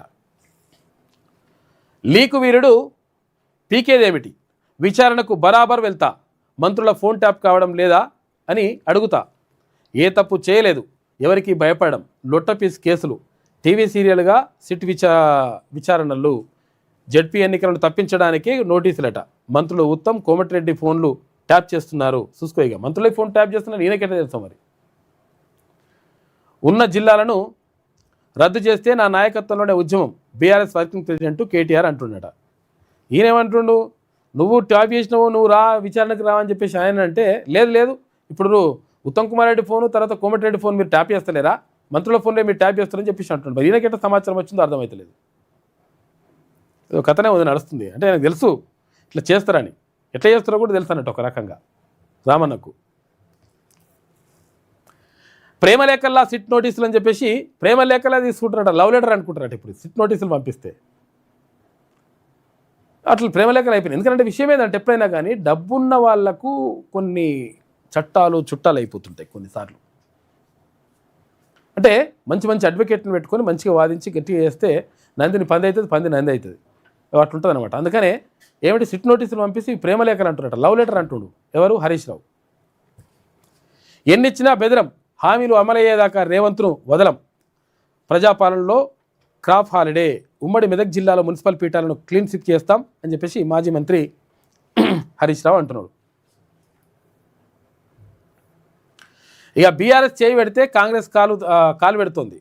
సింగరేణి సంస్థను భ్రష్టు పట్టిస్తున్న కేంద్ర రాష్ట్ర ప్రభుత్వాలు, ఏఐటియుసి అధ్యక్షుడు వాసిరెడ్డి సీతారామయ్య అంటున్నాడు. కేంద్ర ప్రభుత్వం రాష్ట్ర ప్రభుత్వం ఇద్దరు రెండు నాశనం చేస్తున్నారని చెప్తున్నాడు అన్నట్టు. అనర్హులకు ఐఏఎస్ హోదా, నిబంధనలు బేఖాతరు, కేంద్రానికి తప్పుడు సమాచారం ఇచ్చినట్లుగా యూపీఎస్సీకి ఫిర్యాదు చేసిరట. ఏది, రిటైర్మెంట్కు 6 నెలల ముందు ఐఏఎస్ కన్ఫర్డ్ ఐఏఎస్ ఇస్తా ఉన్నారట. అంటే ఇక్కడ గ్రూప్ 1 ఉద్యోగులు కానీ లేకపోతే గ్రూప్ 2 ఉద్యోగులు కానీ వాళ్ళు సీనియారిటీ పెరిగిన తర్వాత ఆ తర్వాత కన్ఫర్డ్ ఐఏఎస్ కానీ కన్ఫర్డ్ ఐపీఎస్ కానీ, అంటే రాష్ట్ర ప్రభుత్వ ఉద్యోగులకు కేంద్ర ప్రభుత్వం తోటి మాట్లాడి తర్వాత అక్కడ ఉన్నటువంటి కొన్ని పరీక్షలు పెట్టి ఆ తర్వాత కన్ఫర్డ్ ఐఏఎస్ కానీ కన్ఫర్డ్ ఐపీఎస్ కానీ ఇవ్వడానికి కొంతమందికి మాత్రమే, తన అనుయాయులకు మాత్రమే ఇచ్చుకుంటా ఉన్నారు ఇవి అని చెప్పేసి ఆరోపణలు వస్తూ ఉన్నాయి. ఈ నేపథ్యంలో సిబిఐ ఏసీబీ కేసులు ఉన్న వాళ్ళ మీద, అవినీతి ఆరోపణలు ఉన్న వాళ్ళ మీద, రకరకాల కేసులు ఉన్న వాళ్లకు కన్ఫర్డ్ ఐఏఎస్ ఐపీఎస్ ఇస్తున్నారట. దానికి సంబంధించి ఒక ప్రత్యేక కథనం రాసింది విజయక్రాంతి. ఏసీబీ, విజిలెన్స్, ఈడీ కేసుల్లో ఉన్న వారికి కూడా ఐఏఎస్ హోదా ఇస్తున్నట. 16 మంది ఐఏఎస్ కన్ఫర్డ్ చేస్తూ కేంద్ర ప్రభుత్వం ఉత్తర్వులు జారీ చేసిందని చెప్పేసి 2వ పేజీలో ఒక వార్త రాసింది. గదుడుగు నిబంధనలు బేఖాతర్, కాంగ్రెస్ పరిపాలనలో చేసుకున్న వాళ్ళకు చేసుకున్నంత, కేంద్రానికి తప్పుడు సమాచారం ఇచ్చినట్లుగా యూపీఎస్సీకి ఫిర్యాదులు అందినాయట. ఏమైంది, రిటైర్మెంట్కు 6 నెలల ముందు ఐఏఎస్ కన్ఫర్మ్ చేస్తూ ఉన్నారు. ఇటు సీనియారిటీ లిస్టు సిద్ధం చేయకుండానే కేంద్రానికి జాబితా పంపిస్తున్నట. ఏసీబీ, విజిలెన్స్, ఈడీ కేసుల్లో ఉన్న వారికి కూడా ఐఏఎస్ హోదా వస్తూ ఉంది. నేను చెప్పినాక మొన్న ఒక మనిషికి ఒక ఆయనను పంపించారని పంపిస్తే ఆయన మీద కూడా కేసులు ఉన్నాయి, ఆయన కూడా ఐఏఎస్గా చేసి పడేసారు. అట్లుంటుంది అన్నట్టు లెక్క. రెడ్డి గారని అనర్హులకు తాజాగా ఐఏఎస్ కన్ఫర్మేషన్ ఇచ్చారంటూ ఆగ్రహం. 2022 నుంచి 24 వరకు సంవత్సరాలకు గాను అంటే 2 సంవత్సరాలలో 16 మందికి ఐఏఎస్ కన్ఫర్మ్ చేస్తూ కేంద్రం ఉత్తర్వులు జారీ చేసింది. ఇగో రాష్ట్రం కేంద్ర స్థాయిలో ఏదో మతలబు ఉందని చెప్పేసి వాళ్ళు అనుకుంటున్నారు. ఏది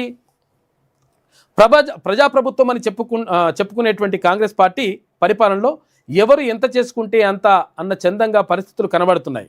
తాజాగా 16 మంది రెవెన్యూ అధికారులకు ఐఏఎస్ హోదా కల్పిస్తూ కేంద్ర ప్రభుత్వం ఉత్తర్వులు జారీ చేసింది. అయితే ఇలా ఐఏఎస్ కన్ఫర్మ్ అయిన వారిలో చాలామంది అనర్హులుగా ఉన్నారని, అయినా అటు రాష్ట్ర స్థాయిలో పెద్దల ఆశీస్సులు ఉండడంతో అందుకుంటూ ఢిల్లీ స్థాయిలో పైరవీలు చేసుకున్నారనే విమర్శలు వెలువెత్తుతున్నాయి. పైగా అనర్హులకు ఐఏఎస్ హోదా ఇచ్చారంటూ అటు రెవెన్యూ శాఖ అధికారుల్లోనూ తీవ్ర అసంతృప్తి వ్యక్తమవుతుండడం గమనార్హం. చూసుకోరిగా ఇక్కడ ఏంది, అనర్హులు ఎట్లుండారంటే గతంలో రిటైర్మెంట్ వయస్సు 60 ఏళ్ళు ఉండే. 5 ఏళ్ల కన్నా ముందు ఐఏఎస్ కన్ఫర్మ్ చేయాలనేటువంటి నిబంధన ఉండేది. అయితే తర్వాత దానిని 3 ఏళ్లకు తగ్గించారు. అయితే తాజాగా ఐఏఎస్ కన్ఫర్మ్ చేసిన జాబితాలో 2 అధికారులు పుట్టిన సంవత్సరం 1966 జూన్గా ఉంది. అంటే మరో 6 నెలల్లో వాళ్ళు రిటైర్ అవుతారు. వారికి ఎలా వచ్చిందనే ఆరోపణలు కూడా గుప్పమంటున్నాయి. చూసుకోయిగా 6 నెలల రిటైర్ అయితే కూడా ఐఏఎస్ ఐపీఎస్ కన్ఫర్మ్ ఇస్తున్నట. ఏసీబీ అవినీతికి శాఖలో అవినీతి చేసినటువంటి అధికారులు ఎవరైతే వాళ్ళకు కూడా ఏసీబీ యాంటీ కరప్షన్ బ్యూరో, ఇటు విజిలెన్సు, ఎన్ఫోర్స్మెంట్ డైరెక్టరేట్ విచారణలు ఎదుర్కొంటున్న అధికారులకు కూడా ఐఏఎస్ కన్ఫర్మ్ చేయకూడదనేటువంటి నిబంధనలు ఉన్నాయి. అయితే తాజాగా కన్ఫర్మ్ చేసినటువంటి జాబితాలో ఒక అధికారి గతంలో ఒక మంత్రి వద్ద పనిచేశాడని, ఆయనపై ఈడీ కేసు నమోదయ్యి విచారణ ఎదుర్కొంటున్నారు. మరి ఆయనకు ఎలా ఐఏఎస్ కన్ఫర్మ్ చేశారనేది కేంద్ర డిఓపిటి అధికారులకే తెలియాలి. ఇందులో రెడ్డి ఫార్ములా ప్రయోగించారని, అందుకే రాష్ట్రం నుంచి ఆయన పేరు ఢిల్లీకి వెళ్ళిందని, అక్కడ కూడా మేనేజ్ చేయడంతో కేసులు విషయాలు పట్టించుకోకుండా ఐఏఎస్ కన్ఫర్మ్ అయ్యిందనేటువంటి ఆరోపణలు బలంగా వినిపిస్తున్నాయి. సుశీల్ గారు నేను మొన్న ఇదివరకే చెప్పిన నేను అది జరుగుతూ ఉంది. పైగా తాజాగా వరంగల్ జిల్లాకు చెందినటువంటి ఒక అధికారి ఇంటిపై ఏసీబీ చోరణ. ఇక మొన్న ఏంది ఒక అడిషనల్ కలెక్టర్ పైన ఎవరు వెంకటరెడ్డి చేశారు. వాస్తవానికి ఈ అధికారి పేరు కూడా ఈ జాబితాలో ఉండేందుకు ప్రయత్నించారని, అయితే ఏసీబీ కేసు ఉండడంతో ఆయన పేరును పక్కన పెట్టారని చర్చ జరుగుతుంది. ఆయన పేరు కూడా పంపించారట. ఇప్పుడు ఏసీబీ కేసులో లేకపోతే ఆయన పేరు కూడా పెట్టి పంపిద్దరు. ఇప్పుడు ఆయన కూడా ఐఏఎస్ ఆఫీసర్ అవుతుండే. మరి అలాంటప్పుడు ఈడీ కేసు ఉన్నటువంటి అధికారి ఐఏఎస్ కన్ఫర్మ్ ఎలా చేస్తారంటూ రెవెన్యూ అధికారులే ప్రశ్నిస్తున్నారు. వాస్తవానికి ప్రతి ఏటా ఐఏఎస్ కన్ఫర్మ్ చేయాలంటే సీనియారిటీ లిస్టును తయారు చేయాల్సి ఉంటుంది. ఇందుకు నోటిఫికేషన్ ఇవ్వాలి. ఏదైనా అభ్యంతరాలు ఉంటే ఫైల్ చేయాలి. వాటికి క్లారిఫికేషన్ తీసుకోవాలి. కానీ ఈ సందర్భంలో మాత్రం ఎలాంటి నోటిఫికేషన్ ఇవ్వలేదు, జాబితా తయారు చేయలేదు. కానీ రాష్ట్ర ప్రభుత్వం నుంచి మాత్రం కేంద్రానికి అధికారుల జాబితా వెళ్ళింది. వారికే గుడ్డిగా ఐఏఎస్ కన్ఫర్మ్ చేస్తూ ఉత్తర్వులు వెలువడ్డాయి. అంటే తెర వెనుక మతలబు ఏం జరిగిందో ఊహించుకోవచ్చు. వాస్తవానికి 1995లో గ్రూప్ 2కి అంటే టీజీపీఎస్ ఏపీపీఎస్సి అప్పుడు ఎంపిక చేసేది డిప్యూటీ తహసీల్దార్గా, నాన్ గెజిటెడ్గా కొందరు ఉద్యోగంలో చేరారు. నిబంధనల ప్రకారం గ్రూప్ 2A క్యాడర్ అధికారులకు ఐఏఎస్ కన్ఫర్మ్ చేయకూడదు. కానీ ప్రస్తుత ఐఏఎస్ కన్ఫర్మ్ అయిన వారిలో పలువురు అధికారులు గ్రూప్ 2A అధికారులే ఉన్నారట. ఇది ఎలా సాధ్యమైంది అంటే అన్ని తప్పులు దాపెట్టేసి మొత్తం ఆగమాగం చేసి ఉల్టా లిస్టులు పంపించేసారు అనమాట. ఉల్టావని మేనేజ్ చేసేసి మొత్తం కూడా తప్పుడు నివేదికలు పంపించారు కేంద్రానికి. తెలంగాణ ఏర్పడిన తర్వాత గ్రూప్ 1 పరీక్షలు నిర్వహించినందున గతంలో గ్రూప్ 2A అధికారులుగా జాయిన్ అయినటువంటి వారికి ఐఏఎస్ కన్ఫర్మేషన్ కోసం పంపించామని కొందరు సీనియర్ అధికారులు అనడాన్ని రెవెన్యూ అధికారులు ఎత్తి చూపుతున్నారు. పలువురు అర్హులను నిబంధనలను పక్కన పెట్టి లోపాయకారిగా ఐఏఎస్ కన్ఫర్మ్ చేశారంటూ మనీష్ తివారీ అనేటువంటి సుప్రీంకోర్టు న్యాయవాది తాజాగా యూపీఎస్సీకి ఫిర్యాదు చేసిందట. ఆయన ఫిర్యాదు ప్రకారం డిప్యూటీ కలెక్టర్గా ఏ తేదీన జాయిన్ అయ్యారనేది పట్టించుకోకుండా ఐఏఎస్ కన్ఫర్మ్ చేశారు. ఉదాహరణగా ఒక అధికారి 15/2/2017 నాడు అడక్ పద్ధతిలో డిప్యూటీ కలెక్టర్గా జాయిన్ అయ్యారు. అయితే ప్రస్తుతం ఐఏఎస్ కన్ఫర్మ్ కోసం సదరు అధికారి జాయినింగ్ తేదీ 1/8/2014గా చూపెట్టిండట. 2017లో జాయిన్ అయితే 2018గా చూపెట్టిండు. అలాగే మరో అధికారి డిప్యూటీ కలెక్టర్గా 12/7/2016 నాడు జాయిన్ అయితే 2/6/2014 అంటే 2 ఏళ్ళు ముందు చూపించిండట. పైగా 2014 నుంచి డిప్యూటీ కలెక్టర్ల సీనియారిటీ జాబితాను తయారు చేయలేదని, ఈ విషయంలో అనేక వివాదాలపై హైకోర్టులోనూ కేసులు ఉన్నాయని న్యాయవాది ఫిర్యాదు చేశారు. అయితే CCLA memo number CCLA SER ఇవన్నీ కూడా నెంబర్ ప్రకారం ప్యానెల్ను తయారు చేస్తున్నామని, సీనియారిటీ జాబితాను సిద్ధం చేయాల్సి ఉందని తెలిపారు. కానీ IAS కన్ఫర్మ్ చేస్తూ జాబితా వచ్చేసింది. మతలబ్ ఏమిటి? వీటన్నిటిపైన విచారణ చేయాలని కన్ఫర్మ్ చేసిన అధికారులకు జన్మ దినము, తర్వాత ఇక్కడ అపాయింట్మెంట్ తేదీ, డిప్యూటీ కలెక్టర్గా పదోన్నతి చెందిన తేదీ, సీనియారిటీ జాబితాను పరిశీలించాలని సదరు న్యాయవాదులు ఇక్కడ డిమాండ్ చేస్తున్నారు. 16 మందికి IAS హోదా ఇచ్చిండ్రు. ఇలా ఆరోపణలు ఎదుర్కొంటున్నటువంటి వాళ్ళు CBI, ACB, తర్వాత ఇక్కడ ED ఈ కేసులు ఎదుర్కొంటున్నటువంటి వాళ్ళు కూడా ఇలా IAS IPSలు అవుతున్నారట. కథ చూసుకో. ఇక రాష్ట్రం కేంద్ర స్థాయిలో ఏదో మతలబు జరుగుతుంది.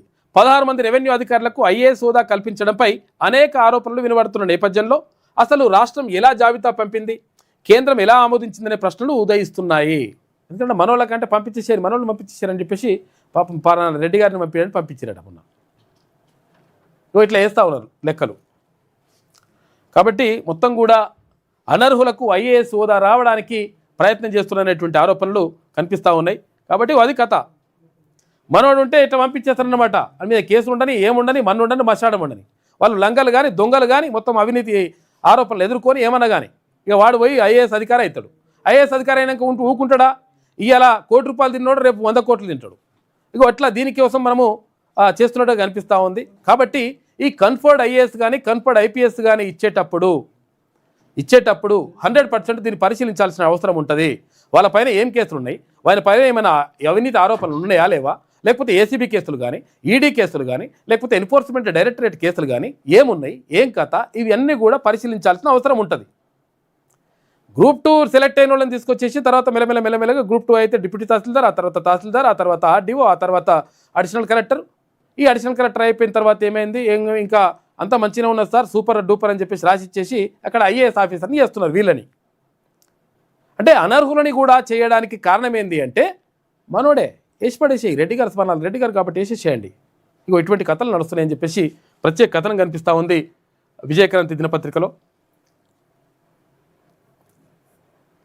ఇక ప్రేమలేఖల్లో ఉన్నాయంటే ఇక్కడ ఏది హరీష్ రావు చెప్తున్నాడు ఏంటి, సిట్ నోటీసులు. మున్సిపల్లో మంత్రులకి ఉక్కిరి బిక్కిరి అవుతున్నారంట. పురపూరలో ప్రతికూల ఫలితాలు వస్తే పరిస్థితి ఏంటి? ఓవైపు సొంత జిల్లా, మరోవైపు పార్లమెంట్ ఇన్ఛార్జీల బాధ్యత. తలకు మించిన భారంగా భావిస్తున్న అమాత్యులు అంటే ఎవరు? మంత్రులు ఏమవుతున్నాడో ఉక్కిరి బిక్కిరి అవుతున్నాడు. ఉక్కిరి బిక్కిరి కాదు, మీ పని అవుతుంది. విషయం ఏంటంటే బీసీలకు 42% రిజర్వేషన్ కల్పిస్తాం స్థానిక సంస్థల్లో అని చెప్పి కాంగ్రెస్ పార్టీ తన మేనిఫెస్టోలో పెట్టింది. మరి పెట్టింది ఇచ్చిందా అంటే అక్కడ సర్పంచ్ ఎన్నికలు అయిపోయినాయి. సర్పంచ్ ఎన్నికలు మెల్లమెల్లగా అన్నారు, అది చేస్తున్నాము, ఇది చేస్తున్నాం, సూపర్ వేస్తున్నాము, ఇక్కడ సిట్ వేసినాము, ఒకటి ఏంది ఒక కమిటీ చేసినాము, ఇది చేసినాము, తర్వాత అసెంబ్లీలో ఆమోదం తెలిపినాము, గవర్నర్కి పంపించినాము, అది అయిపోయింది, ఇది అయిపోయింది అని చెప్పారు. ప్రత్యేక జీవో ఇస్తున్నామని చెప్పిర్రు, జీవో వేకింది. తర్వాత కొంతమంది బుక్క గులాలు జరుపుకొని కొంతమంది ఆడవాళ్ళు కూడా డ్యాన్స్ చేసిండ్రు. ఇక మొత్తం వచ్చేసింది, మొత్తం బీసీలకు అంతా మంచిగా జరిగిపోయింది, సూపర్ డూపర్ అని చెప్పేసి ఇవే డప్పులు కొట్టుడు డ్యాన్స్ చేసుడు చేసిండ్రు, అవతల పడ్డరు. లాస్ట్కి వస్తే బీసీ రిజర్వేషన్ వచ్చిందా అంటే రాకపోతే స్థానిక సంస్థలల్లో ఏది సర్పంచ్ ఎన్నికలల్లో ఎట్టి పరిస్థితుల్లో అప్పుడు 34% రిజర్వేషన్ ఉంటే 23 చేసిండు కేసీఆర్, అవతల పడ్డాడు ఆయన. ఆ తర్వాత 23 రిజర్వేషన్ ఉంటే 23% ఉంటే 23 17% చేసింది ఇప్పుడు ప్రభుత్వం. ఇప్పుడు మున్సిపల్ ఎన్నికలు జరుగుతూ ఉన్నాయి. మరి మున్సిపల్ ఎన్నికలు కూడా స్థానిక సంస్థల ఎన్నికలే. మరి స్థానిక సంస్థల్లో మరి 42% రిజర్వేషన్ కల్పిస్తానన్నటువంటి అంశము ప్రధానంగా చర్చించాల్సినటువంటి ప్రధాన రాజకీయ పార్టీలు, అటు కాంగ్రెస్ పార్టీ కానీ, బీజేపీ కానీ, ఇక్కడ ఏది బీఆర్ఎస్ కానీ, ఈ 3 పార్టీలు కూడా సపోర్ట్ చేస్తలేవు. ఎందుకంటే సపోర్ట్ చేస్తే వాళ్ళకే ఎసరు వస్తుందని. కాబట్టి దీన్నంతా కూడా ప్రజలు గమనిస్తూ ఉన్నారు. ఎందుకంటే మీరు ఇచ్చినటువంటి హామీ ఏమైంది, ఏ హామీ ఏమైందిరా అని చెప్పేసి కొట్లాడాల్సినటువంటి మనుషులు ఎవరైతే ప్రతిపక్షాలు ఉంటాయి, ప్రతిపక్షాలు కూడా సపోర్ట్ చేస్తలేవు. కాబట్టి దీనిపైన 100% ప్రజలు క్లియర్గా అబ్జర్వ్ చేస్తూ ఉన్నారు. అమాత్యులు అంటే అమాత్యులు ఎవరు?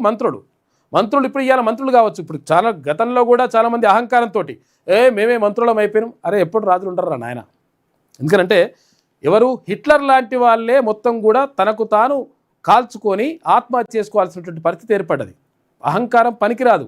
అహంకారం ఉంటేనే గత ప్రభుత్వాన్ని ఖతం చేసి పడేసారు ప్రజలు. కాబట్టి ఇంకా కూడా ఇప్పుడు మేము అహంకారం అయిపోతుంది, లేదు, ఇట్లా లేదు లెక్క. కాబట్టి ప్రజలతోటి మమేకం కావాలి, ప్రజలతోటి మంచిగా ఉండాలి, ఇచ్చినటువంటి హామీలను నెరవేర్చాలి. ఇవన్నీ చేసినప్పుడు ప్రజలు కూడా హక్కును ఏర్చుకుంటారు. అరే మనోడు, మన నాయకుడు, ఎట్టి పరిస్థితుల్లో గెలిపించుకుందాం అనే ఒక భావన వస్తుంది. లేకపోతే అహంకారం వచ్చినట్టే పొమ్మన్ వాడు రాకపోని చెప్పు, నేను లేనని చెప్పు, ఇటువంటి లంగ కథలు కూడా ఉంటాయి. బంద్ చేయరు.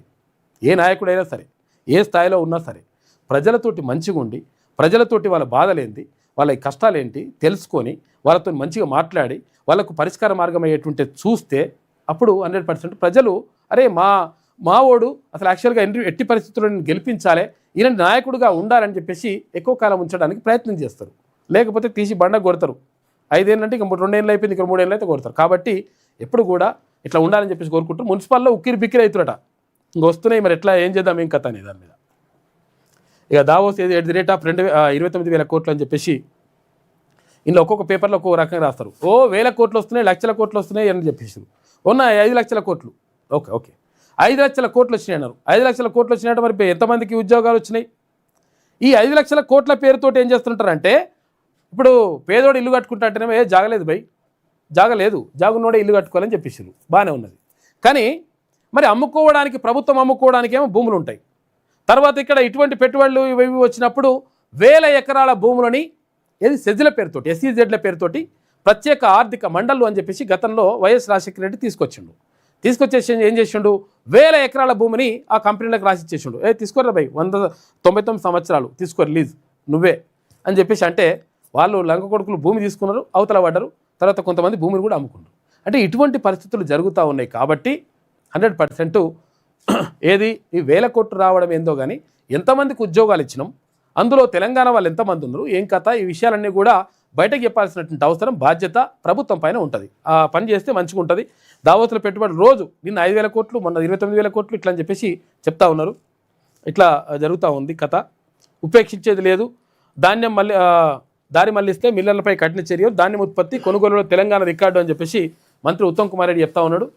నిన్న సమ్మక్క సారక్క జాతరకి మేము కూడా పోయొచ్చినాం. నిన్న తీన్మన్మల్లన్న మేమంతా కూడా అందరం కూడా వెళ్ళేసి వచ్చినాం. తర్వాత తెలంగాణ రాజ్యాధికార పార్టీ నాయకులు కూడా అందరూ కూడా వచ్చిండ్రు. చాలామంది వచ్చేసి అమ్మవార్లను దర్శించుకున్నాం. డెఫినెట్గా మంచి జరగాలని చెప్పేసి కోరుకున్నాం. ఈ మున్సిపల్ ఎన్నికల్లో మంచి జరగాలి. తర్వాత 100% తెలంగాణ రాజ్యాధికార పార్టీకి అనుకూలంగా ఉండాలని చెప్పేసి తీన్మన్మల్లన్న కూడా కోరుకున్నాడు. నిన్న ఏది విజయక్రాంతి దినపత్రిక మేనేజింగ్ డైరెక్టర్ రాజన్ గారు నిన్న దర్శించుకున్నారంట. దానికి సంబంధించిన అంశానికి సంబంధించినటువంటి వార్త కనిపిస్తూ ఉంది. ఇక కర్ణాటకలోనూ అదే తీరు. ఏమైంది, అసెంబ్లీ నుంచి గవర్నర్ వాకౌట్ చేసినాడు. చూసుకోయిగా ఏమైందంటే ముఖ్యమంత్రికి గవర్నర్కి వాడది. ఇప్పుడు గవర్నర్ ఏమో బీజేపీ ప్రభుత్వం పెట్టినాయన, ఇప్పుడు ముఖ్యమంత్రి ఏమో కాంగ్రెస్ ప్రభుత్వం ఉన్నది. ఏమైంది, గవర్నర్ ఏం చేయాలి, ప్రసంగం ఏం చదవాలంటే ప్రభుత్వం ఏది రాసిస్తే అది చదవాలి. ఇది గవర్నర్ ప్రసంగం అసెంబ్లీలో. అయితే ఏమవుతుంది, భారతీయ జనతా పార్టీని విమర్శిస్తూ తర్వాత ఈ ప్రభుత్వం మంచి చేసింది సూపర్ డూపర్ అని రాసుకొచ్చిరట. గిదేం చదువుతున్నాడు అని చెప్పేసి ఆడ వాడేసి 2 మాటలు చెప్పి వెళ్ళిపోయాడు, వాకౌట్ చేసిండు ఆయన. అట్లా నడుస్తుంది. తమిళనాడులో అట్లనే నడుస్తుంది, ఇక్కడ అట్లనే నడుస్తుంది, కేరళలో కూడా అట్లనే నడుస్తుంది. ఇక జార్ఖండ్లో తుపాకుల మొత్తం 15 మంది మావోయిస్టులను చంపేసిండ్రు. ఎదురుకాల్పులు చనిపోయినట్ట. మృతుల్లో మాంజీ అంటే పెద్ద నేత కూడా చనిపోయినట్టుగా తెలుస్తూ ఉంది. ఇది విజయక్రాంతిలో ఉన్నటువంటి ప్రధాన కథనాలు. అయితే ఒకసారి రండి, ఆ మిత్రులు వచ్చిండ్రు, ఏదో ఆవిష్కరణ ఉన్నట్టుంది, సరే పిలువండి. ఇది ఇట్లా ఉంటే ఒకసారి మనము ఈనాడు దినపత్రికను చూద్దాం. అంతరిక్షం నుంచి భూమిని చూస్తుంటే దేశాల మధ్య సరిహద్దులు ఎందుకు కనిపిస్తుందని చెప్పేసి సునీతా విలియమ్స్ అంటా ఉంది. వ్యోమగామి అంటే నిజంగా కూడా భారత సంతతికి చెందినటువంటి వ్యోమగామి ఎవరైతే సునీతా విలియమ్స్ ఉందో ఆమెకు రిటైర్మెంట్ ప్రకటించారు. ఈ నేపథ్యంలో ఆమె చెప్తా ఉంది, దేశాల మధ్య సరిహద్దులు కథాకారకం ఏం కనిపించేది అంతా మొత్తం మనం అంతా మనుషులు ఉండరు నాయన అని చెప్పేసి ఆమె భావన ఆమె చెప్పేసింది. చెప్పండి తీయండి. పర్లేదు సన్మానం అరే గొడవైనప్పుడు అప్పుడు నా పైన శ్రీనివాస్ గౌడ్ దాడి చేయించిన ఒక యూట్యూబ్ ఛానల్ చేసుకున్నారంట మిత్రులు. విఎన్కే న్యూస్ అని చెప్పేసి నిజం నిర్భయంగా మంగాయి వెంకటేష్ దీన్ని చేసిండ్రు. యూట్యూబ్ ఛానల్ చేయడం అంటే ఓపెన్ చేయడమే కాదు, దీంతో పాటు క్యాలెండర్ కూడా తీసుకొచ్చిండట. ఆ క్యాలెండర్ని ఆవిష్కరించమని చెప్పేసి న్యూస్కి ఇక్కడ మన న్యూస్కి వచ్చిండు. ఫ్రీ కంటెంట్ అందరు కూడా వాడుకోవచ్చు. ఇది మంచిగా ఉన్నది. విఎన్కే న్యూస్ను కూడా సబ్స్క్రైబ్ చేసుకోండి. తర్వాత ఎందుకంటే మన కంటెంట్ని ఫ్రీగా ఇచ్చేస్తూ ఉన్నాం. చాలామంది విఎన్కే న్యూస్తో పాటు చాలామంది యూట్యూబర్లు కూడా మన కంటెంట్ని వాడుకోవచ్చు. ఎందుకంటే దీనికి కాపీరైట్లు అవన్నీ కూడా ఏం లేవు. కాబట్టి వాడుకోవచ్చు, ఇదంతా కూడా చేసుకోవచ్చు. కంగ్రాచులేషన్స్ అన్న. Mangarai Venkatesh, managing director. Right. V5 చేసిన 10 years. T5 వేసిందా? V5. V5 వేసిందా? Okay. V5 Venkat Kadakanchi. Yes. Okay okay. నా ఫ్రెండ్ ఆయన. Yes, yes. అంటే మేమిద్దరం కలిసి పనిచేసినాం అక్కడ సివిఆర్లో. కూర్చోండి. Right right, thank you. నేను చెప్తా. 9701703684. రైట్. ఇక్కడ ఇది ఈనాడులో ప్రత్యేక కథనం కనిపిస్తూ ఉంది. ఇక్కడ అంతరిక్షం నుంచి భూమిని చూస్తుంటే దేశాల మధ్య సరిహద్దులు ఎందుకని చెప్పేసి అంటుందంట సునీతా విలియమ్స్. మనుషులు చాలా విషయాల్లో తొందరపడుతున్నారన్న భావన కలుగుతుంది. భవిష్యత్తు ప్రణాళికలపై ప్రస్తుతానికి స్పష్టత లేదు. విశ్రాంతి తీసుకోవడానికి ఇష్టపడను. ఈనాడు ఈటీవీ భారత సంతతి వ్యోమగామి సునీతా విలియమ్స్ ప్రత్యేకంగా మాట్లాడిందట. పదవి విరమణ తర్వాత ఏం చేస్తారు, ఎట్లా చేస్తారంటే పిల్లలతోటి గడుపుతా, తర్వాత ఇక్కడ ఎవరైతే నిజంగా నాసా నుంచి రిటైర్ అయ్యారని ఇప్పటికీ నాకు అనిపించడం లేదు. అయితే ఇప్పుడు చాలా ప్రాంతాల్లో పర్యటిస్తున్నా, పిల్లలతో సెషన్లలో పాల్గొంటున్నా, ఎన్నో కార్యక్రమాల్లో ప్రసంగిస్తున్నా, అంతరిక్ష పరిశోధనల గురించి ఉత్సాహంగా మాట్లాడుతున్నా అని చెప్పేసి చెప్తా ఉంది సునీతా విలియమ్స్. ఇక ఏ ఆవిష్కరణలకు అమలుకు ఐకం అని చెప్పేసి అంటున్నారు. ఇన్నోవేషన్ సంస్థకు దావోస్లో ఆవిష్కరించిన సీఎం రేవంత్ రెడ్డి కృత్రిమ మేధను ప్రయోగాల దశ నుంచి ప్రజల్లోకి తీసుకెళ్లడమే లక్ష్యం అని చెప్పేసి ముఖ్యమంత్రి చెప్పిండు. ఇక ఫ్యూచర్ సిటీలో భారీ ఏఐ డేటా సెంటర్, 5,000 కోట్ల రూపాయల పెట్టుబడితో ముందుకొచ్చిన యూపీసీ వోల్ట్ అంట. 3,800 మందికి ఉద్యోగ అవకాశాలు లభిస్తాయి అంటున్నారు. 623 కోట్ల రూపాయలతో స్నైడర్ ఎలక్ట్రిక్ విస్తరణ. దావోస్లో సీఎం ఆయా సంస్థల ప్రతినిధులతో భేటీ అయినట. పెట్టుబడుల కోసం పోయిరు అక్కడికి. తెలంగాణలో మరో అమృత్ భారత్ ఎక్స్ప్రెస్ వస్తాడట. చెర్లపల్లి నుంచి తిరువనంతపురం మధ్య నడుస్తుందంట రైలు. ఇవాళ వర్చువల్గా ప్రారంభించనున్నాడు ప్రధానమంత్రి మోడీ. కేంద్ర మంత్రి కిషన్ రెడ్డి చెప్పింది ఈ విషయాన్ని. ఓకే, నయమే. ఇక జార్ఖండ్లో భారీ ఎన్కౌంటర్. 2.35 కోట్ల రూపాయల రివార్డు ఉన్నటువంటి అనల్ దా సహా 16 మంది మావోయిస్టులు చనిపోయారట. 149 కేసులు ఉన్నటువంటి అన్మోల్ కూడా ఇందులో చనిపోయినట్టుగా తెలుస్తూ ఉంది. మృతుల్లో 5 మహిళలు ఉన్నారు. ఆపరేషన్లో పాల్గొన్నారు 1,500 మంది ఎవరు సిఆర్పిఎఫ్ కోబ్రా దళం బలగాలు. ఇక 9 టెండర్ రద్దు. సిఎస్ఆర్ సంగతి తేల్చండి. సింగరేణిపై విచారణకు సాంకేతిక కమిటీ నియామకం. కేంద్ర బొగ్గు గనుల శాఖ ఉత్తర్వులు జారీ చేసింది.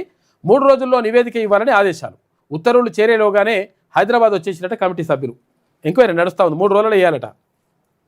ఏ ఆవిష్కరణల అమలుకు ఐకమని చెప్పి శుభవార్త కనిపిస్తూ ఉంది. ఇక జమ్మూ కాశ్మీర్లో లోయలో పడింది సైనిక వాహనం. పాపం 10 మంది జవాన్లు చచ్చిపోయారట.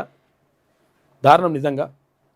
దావోస్ వేదికగా గాజా పీస్ బోర్డును ప్రారంభించిన Trump Bharat, Britain, France, China, Russia సహా పలు దేశాలు గైర్హాజరైనవి. పోలే దానికి. 1.59 లక్షలకు చేరిన పసిడి. ఎంత? 1,59,000 రూపాయలట తులం బంగారం.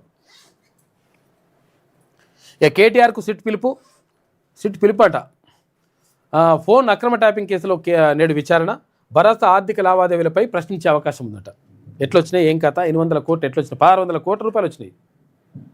ఏది ఇక్కడ ఏదైతే ప్రాంతీయ పార్టీలలో అత్యధికంగా పైసలున్న పార్టీ ఏదైనా ఉందంటే అది బీఆర్ఎస్ అనమాట. అన్ని పైసలు వచ్చినాయట. నోటీసులకు భయపడను, నాపై రేవంత్ రెడ్డి కక్ష సాధింపు చర్యలు, ఫోన్ ట్యాపింగ్తో సంబంధం లేదు. సిరిసిల్లలో కేటీఆర్ మాట్లాడిండు.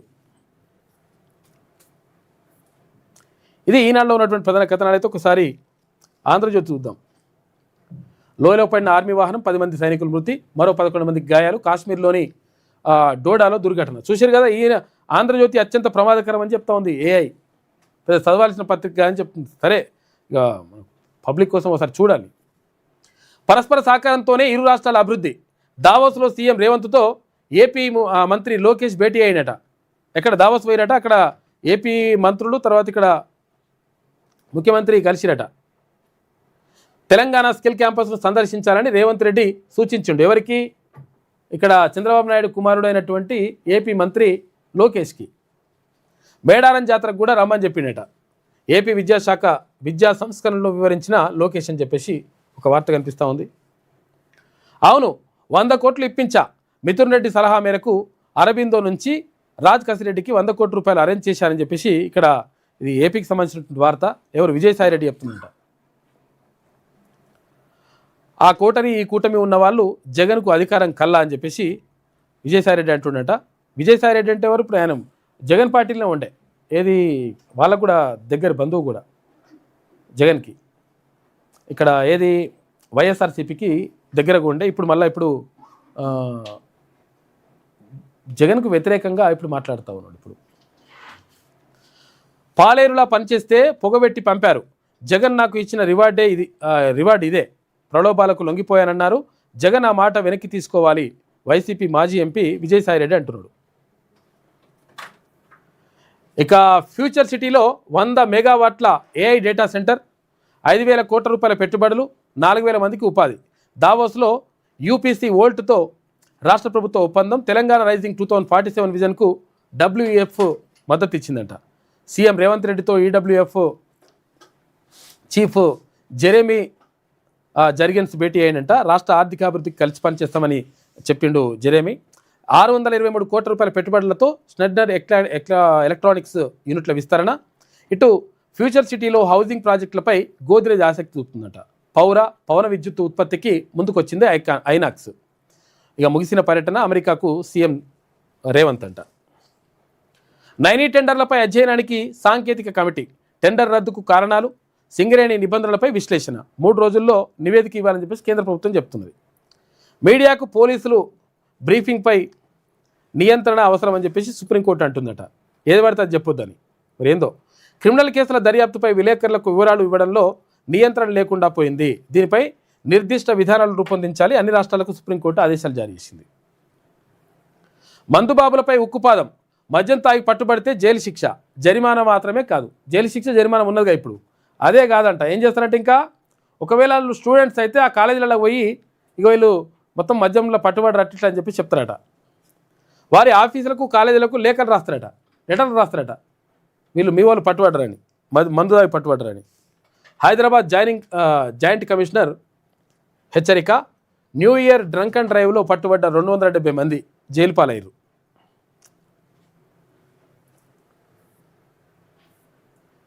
కేటీఆర్ రండి, ఫోన్ ట్యాపింగ్ కేసులో విచారణకు ఉదయం 11 గంటలకు రావాలని చెప్పేసి సిట్ నోటీసులు పంపించింది. హామీలు అమలు చేయలేక డ్రామాలు, సిట్ నోటీసులతో ప్రజల దృష్టి మళ్లించే ప్రయత్నం, రాజకీయ వేధింపులు తప్ప ఇందులో ఏముంది, దమ్ముంటే కోల్ స్కామ్పై సిట్ వేయండి అని చెప్పేసి కేటీఆర్ అంటుండు. పాలన చేతగాక మాపై ప్రతీకారం అని చెప్పేసి హరీష్ రావు. కేసీఆర్తో కేటీఆర్ భేటీ అయినట. సిరిసిల్ల నుంచి నేరుగా ఎర్రవెల్లి ఫామ్ హౌస్కి పోయిండు ఇట్లా సిట్ నోటీసులు వచ్చినాక. అద్దె భారం తగ్గిందట. హైదరాబాద్లో అద్దె భవనాల్లో ఉంటున్న ప్రభుత్వ కార్యాలయాలకు సర్కారీ భవంతుల్లోకి పంపించేసిరు. 39 విభాగాలకు 3.55 లక్షల అడుగుల స్థలం, వాణిజ్య పనుల విభాగానికి 1,95,500 చదరపు అడుగులు. పలు స్థలాలు కేటాయింపుపై గందరగోళం అంట. ఐటీ శాఖకు చెందినటువంటి టీ హబ్కు నాగ్ భవనంలో, ఇటు టీ హబ్లో సబ్ రిజిస్ట్రార్ కార్యాలయాలకు స్థలం కూడా ఇచ్చిరట. అంటే ప్రైవేటు బిల్డింగ్లలో ఉన్నటువంటి ప్రభుత్వ ఆఫీసులు ఏవైతే ఉంటాయో, కార్యాలయాలు ఉంటాయో, వాటిని ప్రభుత్వ బిల్డింగ్లు, కొత్త బిల్డింగ్లకు లేకపోతే కట్టని చోట కొన్ని ప్రభుత్వ కార్యాలయాలకు తరలించిరట. దాంతో కొంతవరకు అద్దె భారం తగ్గుతుంది ప్రభుత్వానికి అని చెప్పేసి ఒక వార్త రాసింది. రేషన్లో నిత్యావసరాలంట. ఆర్థిక పరిస్థితి మెరుగుపడగానే అందజేస్తాం. నిత్యావసర వస్తువులు అన్నీ, చింతపండు, పప్పు, కూర, నూనె ఇవన్నీ కూడా ఇస్తారట. డిఫాల్టర్లకు CMRF ఇచ్చేది లేదని చెప్పేసి ఉత్తమ్ కుమార్ రెడ్డి అంటుండు. ఇక వెనక్కి తగ్గిన ట్రంప్ గ్రీన్లాండ్ విషయంలో యూరప్ దేశాలపై సుంకాలు ఉండవని ప్రకటించిండు. ఆర్కిటిక్పై నాటోతో డీల్ కుదిరిందని వెల్లడి. మా సార్వభౌమత్వంపై బేరసారాలు ఆడలేము అని డెన్మార్క్ ప్రధాని మెట్టి ఫెడరిక్ అంటుండు. ఇక గాయని జానకి పుత్రశోకం అట. పాపం అలా కొడుకు చచ్చిపోయినట. కుమారుడు మురళీకృష్ణ హఠాన్ మరణం. గత కొంతకాలంగా అనారోగ్యంతో బాధపడుతున్నారు. పాపం జానకి మంచి అద్భుతమైనటువంటి గాయని, మంచిగా పాటలు పాడుతుంది ఆమె. చాలా సినిమాలలో, కొన్ని వేల సినిమాలలో పాటలు పాడింది. తెలుగు, తమిళం, కన్నడ చాలా సినిమాలలో, చాలా భాషల్లో కూడా ఆమె పాడింది. వాళ్ళ కొడుకు చనిపోయినట పాపం. జానకితో మురళీకృష్ణ శృతిలయల సినిమాలలో ఇట్లా నటించిన ఈయన. ఇక హ్యామ్ చెల్లింపులకు RBI గ్యారంటీ అంట. R&B నుంచి అందకపోతే PSF నుంచి, అక్కడ అందకుంటే RBI నుంచట. రోడ్డు కాంట్రాక్టుల నెట్వర్త్ 15% ఉంటే చాలు. Performance security 2.5% తగ్గించిరట. ఇక జార్ఖండ్లో భారీ ఎన్కౌంటర్, 16 మంది మావోయిస్టులు మృతి. ఇక మృతుల్లో మావోయిస్టు కేంద్ర కమిటీ సభ్యుడు అనల్దా ఉన్నాడని చెప్పేసి అంటున్నారు. ఇది ఆంధ్రజ్యోతిలో ఉన్నటువంటి ప్రధాన కథనాలు అయితే ఒకసారి మన శనార్థి తెలంగాణ చూద్దాం. లోయలో పడ్డ ఆర్మీ వాహనం, 10 మంది సైనికులు చనిపోయారు పాపం, మరో 6 సైనికులకి గాయాలైనాయి. క్షతగాత్రులను మిలిటరీ ఆసుపత్రిలో చికిత్స. జమ్మూ కాశ్మీర్ దోడా జిల్లాలో ఘటన. ఎందుకంటే ఇంత మంచి సైనికులకు పాపం జాగ్రత్తగా తీసుకెళ్లాల్సిన అవసరం ఉంటుంది. లోయలలో పాపం ఏంటంటే పరిస్థితులు బాగుండవు, రోడ్లు బీడ్లు సరిగా ఉండవు అక్కడ జమ్మూ కాశ్మీర్లో. పాపం అట్లా పడిపోయిందంట. ఇక లెఫ్టినెంట్ గవర్నర్ తర్వాత సీఎం సంతాపం వ్యక్తం చేసిండ్రు.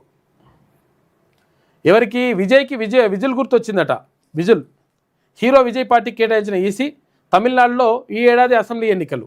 ఇక విజయ్ పార్టీ ఒంటరి పోటీనా కాంగ్రెస్తో కలిసి పోటీ చేస్తుందా అని చెప్పేసి ఆసక్తికరంగా తమిళనాడు రాజకీయాలు ఉన్నాయి. మేడారం జాతర గిరిజనుల సంస్కృతికి ప్రతీక. మేడారం జాతరకు ఆర్టీసీ బస్సుల్లో వెళ్ళిన తీన్మార్ మల్లన్న తోటి ప్రయాణికులను ఆప్యాయంగా పలకరింపు. ఇటు ప్రజలతో కలిసిమెలిసే రాజ్యాధికారం సాధిస్తామని చెప్పేసి తీన్మార్ మల్లన్న చెప్తా ఉన్నాడు. నిన్న మేడారం జాతరకు వెళ్ళినాం. అక్కడ మొత్తం కూడా అంటే తెలంగాణ రాజ్యాధికార పార్టీ నాయకులు కూడా వచ్చేసిండ్రు. తీన్మార్ మల్లన్న టీం వచ్చింది. మొత్తం కూడా అక్కడ అమ్మవారిని దర్శించుకొని అక్కడ మొక్కులు చెల్లించుకున్నాడు.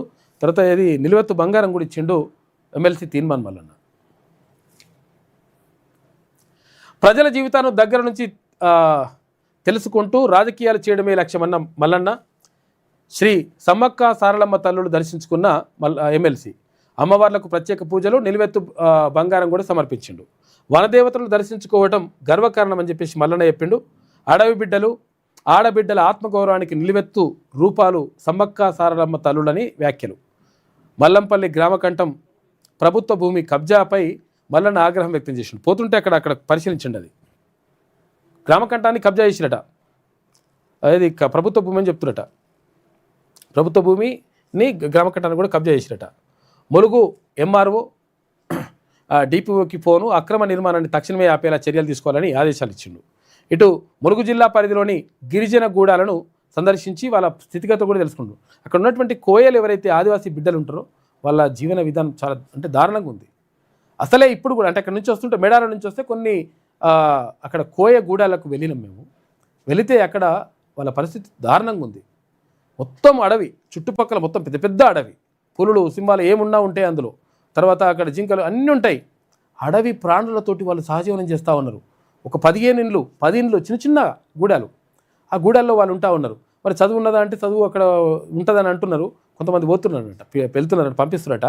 కానీ రాత్రిపూట వాళ్ళకి కనీసం కరెంటు కూడా లేదు. అంటే వాళ్ళకు విద్యుత్ సౌకర్యం కూడా సరిగా లేదు, రోడ్లు కూడా సరిగా లేవు. చాలా దారుణమైనటువంటి పరిస్థితుల్లో ఉన్నారు. వాళ్ళని ఆదుకోవాల్సిన అవసరం ఉన్నది ఆదివాసీ బిడ్డలను. ఇక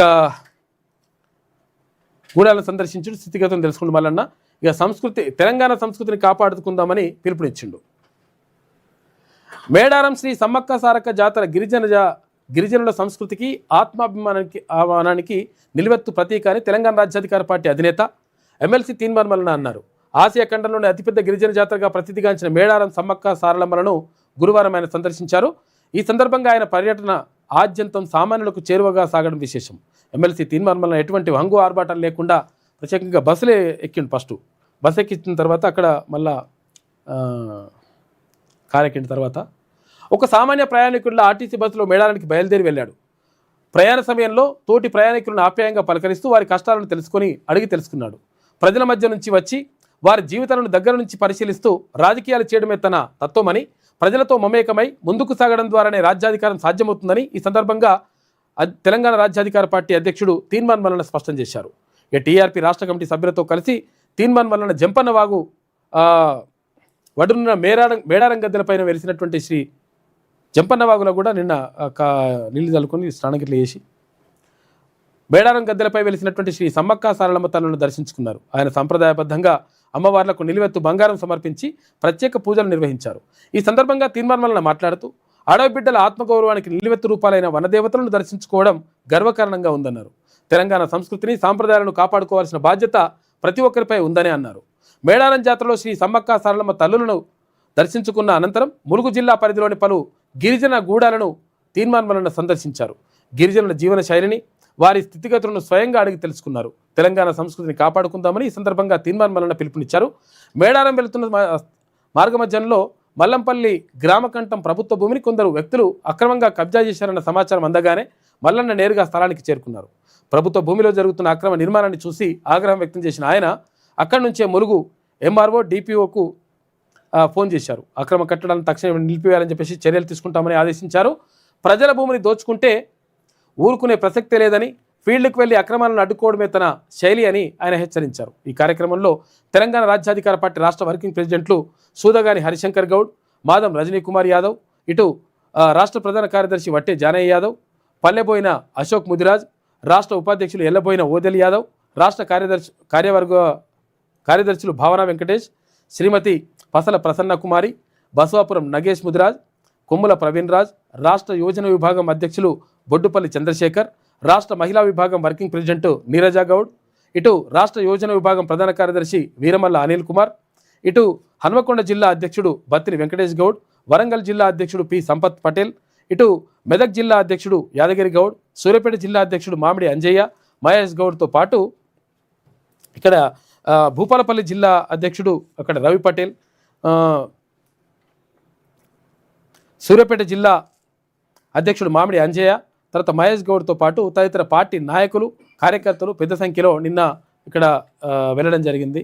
మేడారానికి వెళ్ళి అక్కడ అమ్మవారిని దర్శించుకొని ఇక్కడ చూడొచ్చు నిలువెత్తు బంగారం ఇస్తున్నటువంటి తీన్మార్ మల్లన్న.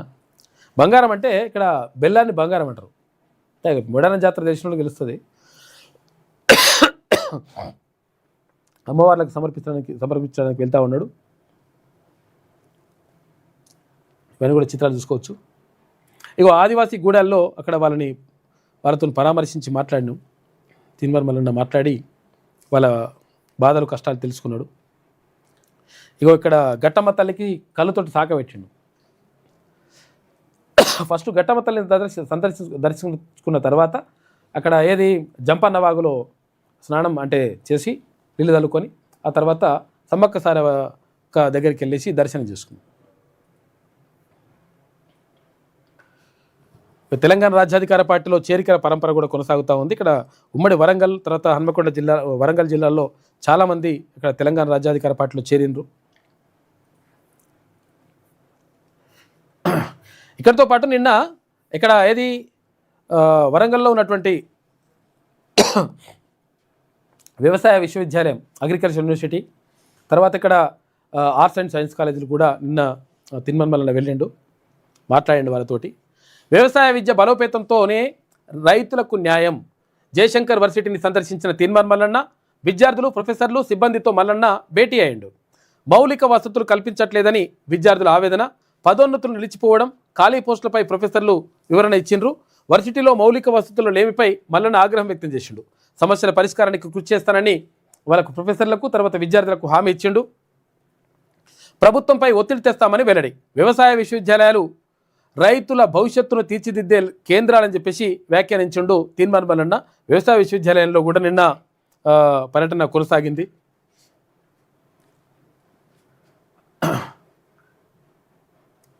అయితే ఇక్కడ అధికారులు అక్కడ ఘన స్వాగతం పలికిండ్రు. ఈ సందర్భంగా విద్యార్థులు, ప్రొఫెసర్లతో సిబ్బందితో మల్లన్న ప్రత్యేక సమావేశం నిర్వహించిండు. మౌలిక వసతుల లేమి, హాస్టల్లో కనీస సదుపాయాలు లేకపోవడం, ప్రయోగశాలల్లో ఆధునిక పరికరాలు అందుబాటులో లేకపోవడంపై విద్యార్థులు ఆవేదన వ్యక్తం చేశారు. పరిశోధనలకు తగిన నిధులు అందకపోవడంతో ఉన్నత విద్య భారమవుతుందనేటువంటి అవన్నీ కూడా విషయాలు చెప్పిండ్రు. తర్వాత అక్కడ ప్రొఫెసర్లు కూడా వాళ్ళ సమస్యలు చెప్పుకున్నారు. అక్కడ ఉన్నటువంటి అధ్యాపకులు కానీ తర్వాత సిబ్బంది కానీ వాళ్ళ సమస్యలు చెప్పుకున్నారు. వాటిని పరిష్కరిస్తామని చెప్పేసి ప్రభుత్వంతో మాట్లాడి వాటిని పరిష్కరించే ప్రయత్నం చేస్తామని చెప్పేసి తీన్మార్ మల్లన్న చెప్పిండు. ఇక విధులు గుర్తొచ్చింది ఎవరికి? విజయ్కి. మోదీ ప్రభుత్వం పేదల పొట్టగొడుతుంది. ఈజీఏ రద్దు వెనుక పెద్ద కుట్రున్నది. రైతుల తర్వాత ఇప్పుడు కార్మికులను ఇబ్బంది పెట్టబోతుండ్రు. వీబీజీ రామ్జీ చట్టాన్ని రద్దు చేసేదాకా పోరాడాలి. మోదీ కోరుకుంటున్న భారత మోడల్ చాలా ప్రమాదకరం. పేదలంతా అదానీ, అంబానీలపై ఆధారపడమే అని చెప్పేసి బీజేపీ విధానం. లోక్సభ ప్రతిపక్ష నేత రాహుల్ గాంధీ అంటున్నారు. న్యూఢిల్లీలో జాతీయ ఉపాధి హామీ కార్మికుల సదస్సు నిర్వహించింది నిన్న. బీసీ సీఎం అయ్యే టైంలో అవుతారు, రాబోయే రోజులన్నీ బీసీలవే. మునుముందు బీసీలకు చాలా అవకాశాలు, ప్రజాప్రభుత్వం బీసీలకు న్యాయం చేస్తుంది, అవకాశం ఉన్న చోట్లల్లా బీసీలకు పదవులు ఇస్తున్నాం, కష్టపడి పనిచేస్తే ఎవరి వాటా వాళ్ళకు వస్తుంది అని చెప్పేసి టీపీసీసీ అధ్యక్షుడు మహేష్ కుమార్ గౌడ్ అంటా ఉన్నాడు. ఇది జరగాలి. మీరు చెప్తున్నారు మంచిగానే ఉన్నది కానీ అది జరుగుతుంది, అమల్లో అవుతుందా కాదనేది చూడాలి. మళ్ళీ అదో పరిశాన్ ఉన్నది. బీసీ రిజర్వేషన్లపై కుట్రలు, త్వరలో మున్సిపల్ ఎన్నికల నోటిఫికేషన్, 42% కోటా తెరపైకి రాకుండా కేటీఆర్ రేవంత్ రెడ్డి కుయుక్తులు అని చెప్పేసి ఒక వార్త కనిపిస్తూ ఉంది. బీసీలకు వాటా దక్కకుండా తెర వెనుక రహస్య ఎజెండా, ఇక టాపింగ్ కుంభకోణాల గోల, ఇక బీసీల ఎజెండా మాయం, అగ్రవర్ణ మీడియా కట్టుకథలు, బీసీల హక్కులకు తూట్లు అన్నీ గమనిస్తున్న బీసీలు, మున్సిపల్ ఎన్నికల్లో కుటిల రాజకీయ నాయకులకు బుద్ధి చెప్తామని చెప్పేసి బీసీలు క్లియర్గా చెప్తా ఉన్నారు. అదొకటి ఇదొకటి ముందర వేసుకుంటారు. ఏమైతుందంటే బీసీల అంశం తెరపైకి రాకుండా, ఈ 42% రిజర్వేషన్ గురించి మాట్లాడకుండా ప్రయత్నం చేస్తుంటారు. కాబట్టి దీనిపైన మనం ఆలోచన చేయాలి. కాబట్టి ఇప్పుడు విజిల్ గుర్తుతో అక్కడ విజిల్ గుర్తు ఇచ్చిండ్రు తమిళనాడులో విజయ్కి. అయితే ఇక్కడ తెలంగాణ రాజ్యాధికార పార్టీ కత్తెర గుర్తుతో వస్తూ ఉంది. కాబట్టి ఈ మున్సిపల్ ఎన్నికల్లో కత్తెర గుర్తుని గెలిపించాలని చెప్పేసి తీర్మానం కోరుతా ఉన్నాడు. విషయం ఏంటంటే బీసీలకు వాళ్ళు టికెట్లు ఇచ్చుడు, వీళ్ళు టికెట్లు ఇచ్చుడు ఇదంతా కథ కాదు. ఇప్పుడు బీసీలకు సంబంధించి ఇప్పుడు ప్రత్యేకంగా ఒక పార్టీ ఏర్పడింది, అది తెలంగాణ రాజ్యాధికార పార్టీ. కాబట్టి కత్తెర గుర్తుతోటి పోటీ చేసేందుకు ఎవరైనా ఆసక్తి ఉన్న వాళ్ళు కూడా వచ్చి కలవచ్చు, తీర్మానాలను కలవచ్చు. తర్వాత టికెట్లు, తర్వాత బీ ఫామ్ల అంశాలు కూడా మాట్లాడుకొని మీరు పోటీ చేయొచ్చు. 100% బీసీ, ఎస్సీ, ఎస్టీ, మైనార్టీలందరూ కూడా ఇందులో భాగస్వాములు కావచ్చు అని చెప్పేసి తీర్మానాలను పిలుపునిస్తూ ఉన్నాడు. మేడారం భక్తులకు హెలికాప్టర్ సర్వీస్ ఉంటుందంట. తెలంగాణ టూరిజం, తుంబి ఎయిర్లైన్స్ సంయుక్త నిర్వహణ. హనుమకొండ నుంచి మేడారానికి ఎంతనంట ఒక్కో వ్యక్తికి అప్ అండ్ డౌన్ అంటే పొయ్యి రావడానికి 35,999 రూపాయలట, అంటే 36,000 రూపాయలు. జనవరి 23 లోపు బుక్ చేసుకున్న వారికి 30,000 అంటే 31,000 రూపాయలు. ఇక జాతర చుట్టూ ఏరియల్ వ్యూ తీసుకోవాలనుకుంటే, ఒకవేళ ఆడనాడే తిరగాలి, నేను హనుమకొండ నుంచి ఆడదాకా పోను, నేను అక్కడక్కడనే తిరగాలనుకుంటే 4,800 రూపాయలట. మీది పోయి అట్లా 4 చుట్లు కొడతారట, కొట్టేసి మొత్తం జాతర చూపిస్తారట పైకి పోయి. దానికి 4,800 రూపాయలు ఎవరైనా కావాలనుకుంటే చూడొచ్చు అని చెప్పేసి హెలికాప్టర్ సౌకర్యం కూడా పెట్టిండ్రు ఇక్కడ సమ్మక్క సారక్క జాతరలకు సంబంధించి. ఇక గ్రూప్ 1 నియామకాలపై సస్పెన్స్, తీర్పును వాయిదా వేసిన తెలంగాణ హైకోర్టు. తీర్పు కాపీ సిద్ధం కానందున వాయిదా వేసిందని చెప్పేసి ధర్మాసనం చెప్తుంది. ఇక ఫిబ్రవరి 5న తీర్పు వెల్లడించనున్నట్లు ప్రకటన. ఇప్పటికే 562 మందికి నియామక పత్రాలు జారీ చేసిండ్రు. ఇక సరండ ప్రాంతంలో భారీ ఎన్కౌంటర్, 15 మంది మావోయిస్టులు చనిపోయినారు. భారీ ఎత్తున ఆయుధాలు, పేలుడు పదార్థాలు స్వాధీనం చేసుకున్నారు. మృతుల్లో Maoist central committee member Patiram Manjhi. ఇక కొనసాగుతుంది కూంబింగ్. ఇక సింగరేణి దోపిడీపై సిబిఐ విచారణకు సిద్ధమా అని చెప్పేసి ఇక్కడ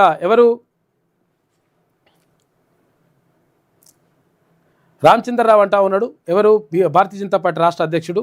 విచారణకు కేంద్ర ప్రభుత్వం సిద్ధం, రాష్ట్ర ప్రభుత్వం వెంటనే అనుమతించాలి. సీఎం రేవంత్ రెడ్డికి బీజేపీ స్టేట్ చీఫ్ రామచంద్రరావు సవాల్ విసిరిండు. ఇక బీఆర్ఎస్ కాంగ్రెస్ కలిసి సింగరేణి దోచుకున్నాయి, 2014 నుంచి జరిగిన అన్ని టెండర్లపై విచారణ జరిపించాలని ఆయన డిమాండ్ చేస్తున్నాడు.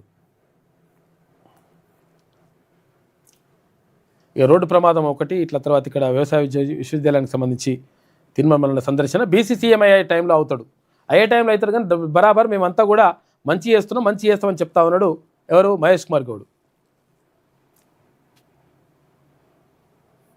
ఇది నిన్న దానికి సంబంధించి ఇది శనార్థిలో ఉన్నటువంటి ప్రధాన కథనాలు. అయితే ఒకసారి ఈమెను చూద్దాం. ఇక లాస్ట్ ఇవేం వేసుకొచ్చింది, బామ్మర్ది టెండర్ల రద్దెప్పుడు, విక్రమార్క బేతాల ప్రశ్నలు, తనపై వచ్చిన ఆరోపణలకు బట్టి గట్టి జవాబు, మరి సన్నిహితుడిపై రేవంత్ నిర్ణయం ఏమిటో, కాంగ్రెస్ సీనియర్లతో కొనసాగుతున్న చర్చ అని చెప్పేసి ఈమె కథనం వేసుకొచ్చింది. ఇక మరో డైవర్షన్ డ్రామా, కేటీఆర్కు సిట్ నోటీసులు, సింగరేణిని వదలమని చెప్పేసి కేటీఆర్ అంటున్నాడు. డైవర్షన్ డ్రామా ఎట్లయితుంది, మరి అన్ని ఆధారాలు ఉన్నాయంటారు వాళ్ళ కథ ఏం తెలవాలి కదా, మీకు అంతా కూడా తెలవాలి కదా లెక్క. బొగ్గు కుంభకోణంపై సిట్ ఎందుకు వేయట్లే అని చెప్పేసి ఇక్కడ కేటీ రామారావు అడుగుతున్నాడు. మొన్న హరీష్, నేడు కేటీఆర్ ఫోన్ ట్యాపింగ్ కేసులో విచారణకు రావాలని సిట్ ఆదేశం. బొగ్గు కుంభకోణం నుంచి దృష్టి మరల్చేందుకే బీఆర్ఎస్ అని చెప్పి బీఆర్ఎస్ ఆరోపిస్తూ ఉంది. గతంలో రేస్ కేసులో కూడా సిబిఐ, ఈడీ, ఇప్పుడు సిట్ అని చెప్పేసి అంటున్నారు.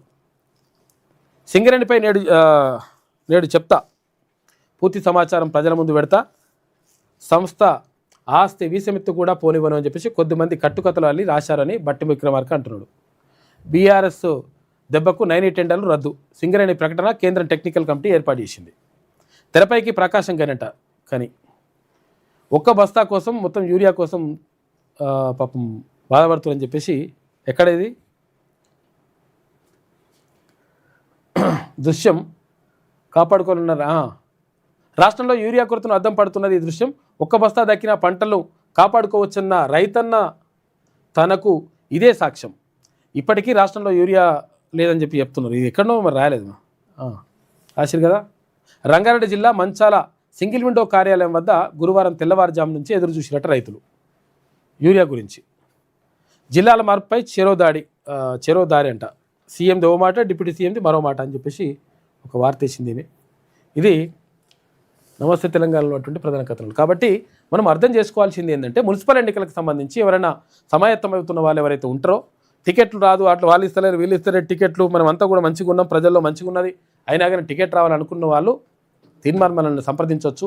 తెలంగాణ రాజ్యాధికార పార్టీ మిమ్మల్ని ఆహ్వానిస్తూ ఉంది అని చెప్పేసి తీన్మార్మలను చెప్తా ఉన్నాడు. కాబట్టి కత్తెర గుర్తుతో పోటీ చేయాలనుకున్న వాళ్ళను ఎవరైనా ఉంటే తీన్మార్మలని సంప్రదించవచ్చు, లేకపోతే ఇక్కడ ఆఫీస్కి రావచ్చు అని చెప్పేసి ఆయన చెప్తా ఉన్నాడు. కాబట్టి ఎవరైనా కావాలనుకుంటే చేయండి. ఎందుకంటే తెలంగాణ రాజ్యాధికార పార్టీ కూడా గట్టిగా పోటీ చేస్తూ ఉంది ఈసారి. బరాబర్ ఇక్కడ మేము ఎక్కువ సీట్లను సాధిస్తామనేటువంటి ధీమాను కూడా వ్యక్తం చేస్తూ ఉంది. కాబట్టి మాకు సీట్లు రావేమో, మాకు వాళ్ళు టికెట్లు ఇయ్యరేమో, బీఫామ్లు ఇయ్యరేమో అనుకుంటే బరాబర్ బీఫామ్లు బీసీ ఎస్సీ ఎస్టీ మైనార్టీలకు ఇచ్చేటువంటి పార్టీ తెలంగాణ రాజ్యాధికార పార్టీ అని చెప్పేసి తీన్మార్మలలో చెప్తా ఉన్నాడు. ఆ పిలుపును అందుకొని వచ్చేసేరు.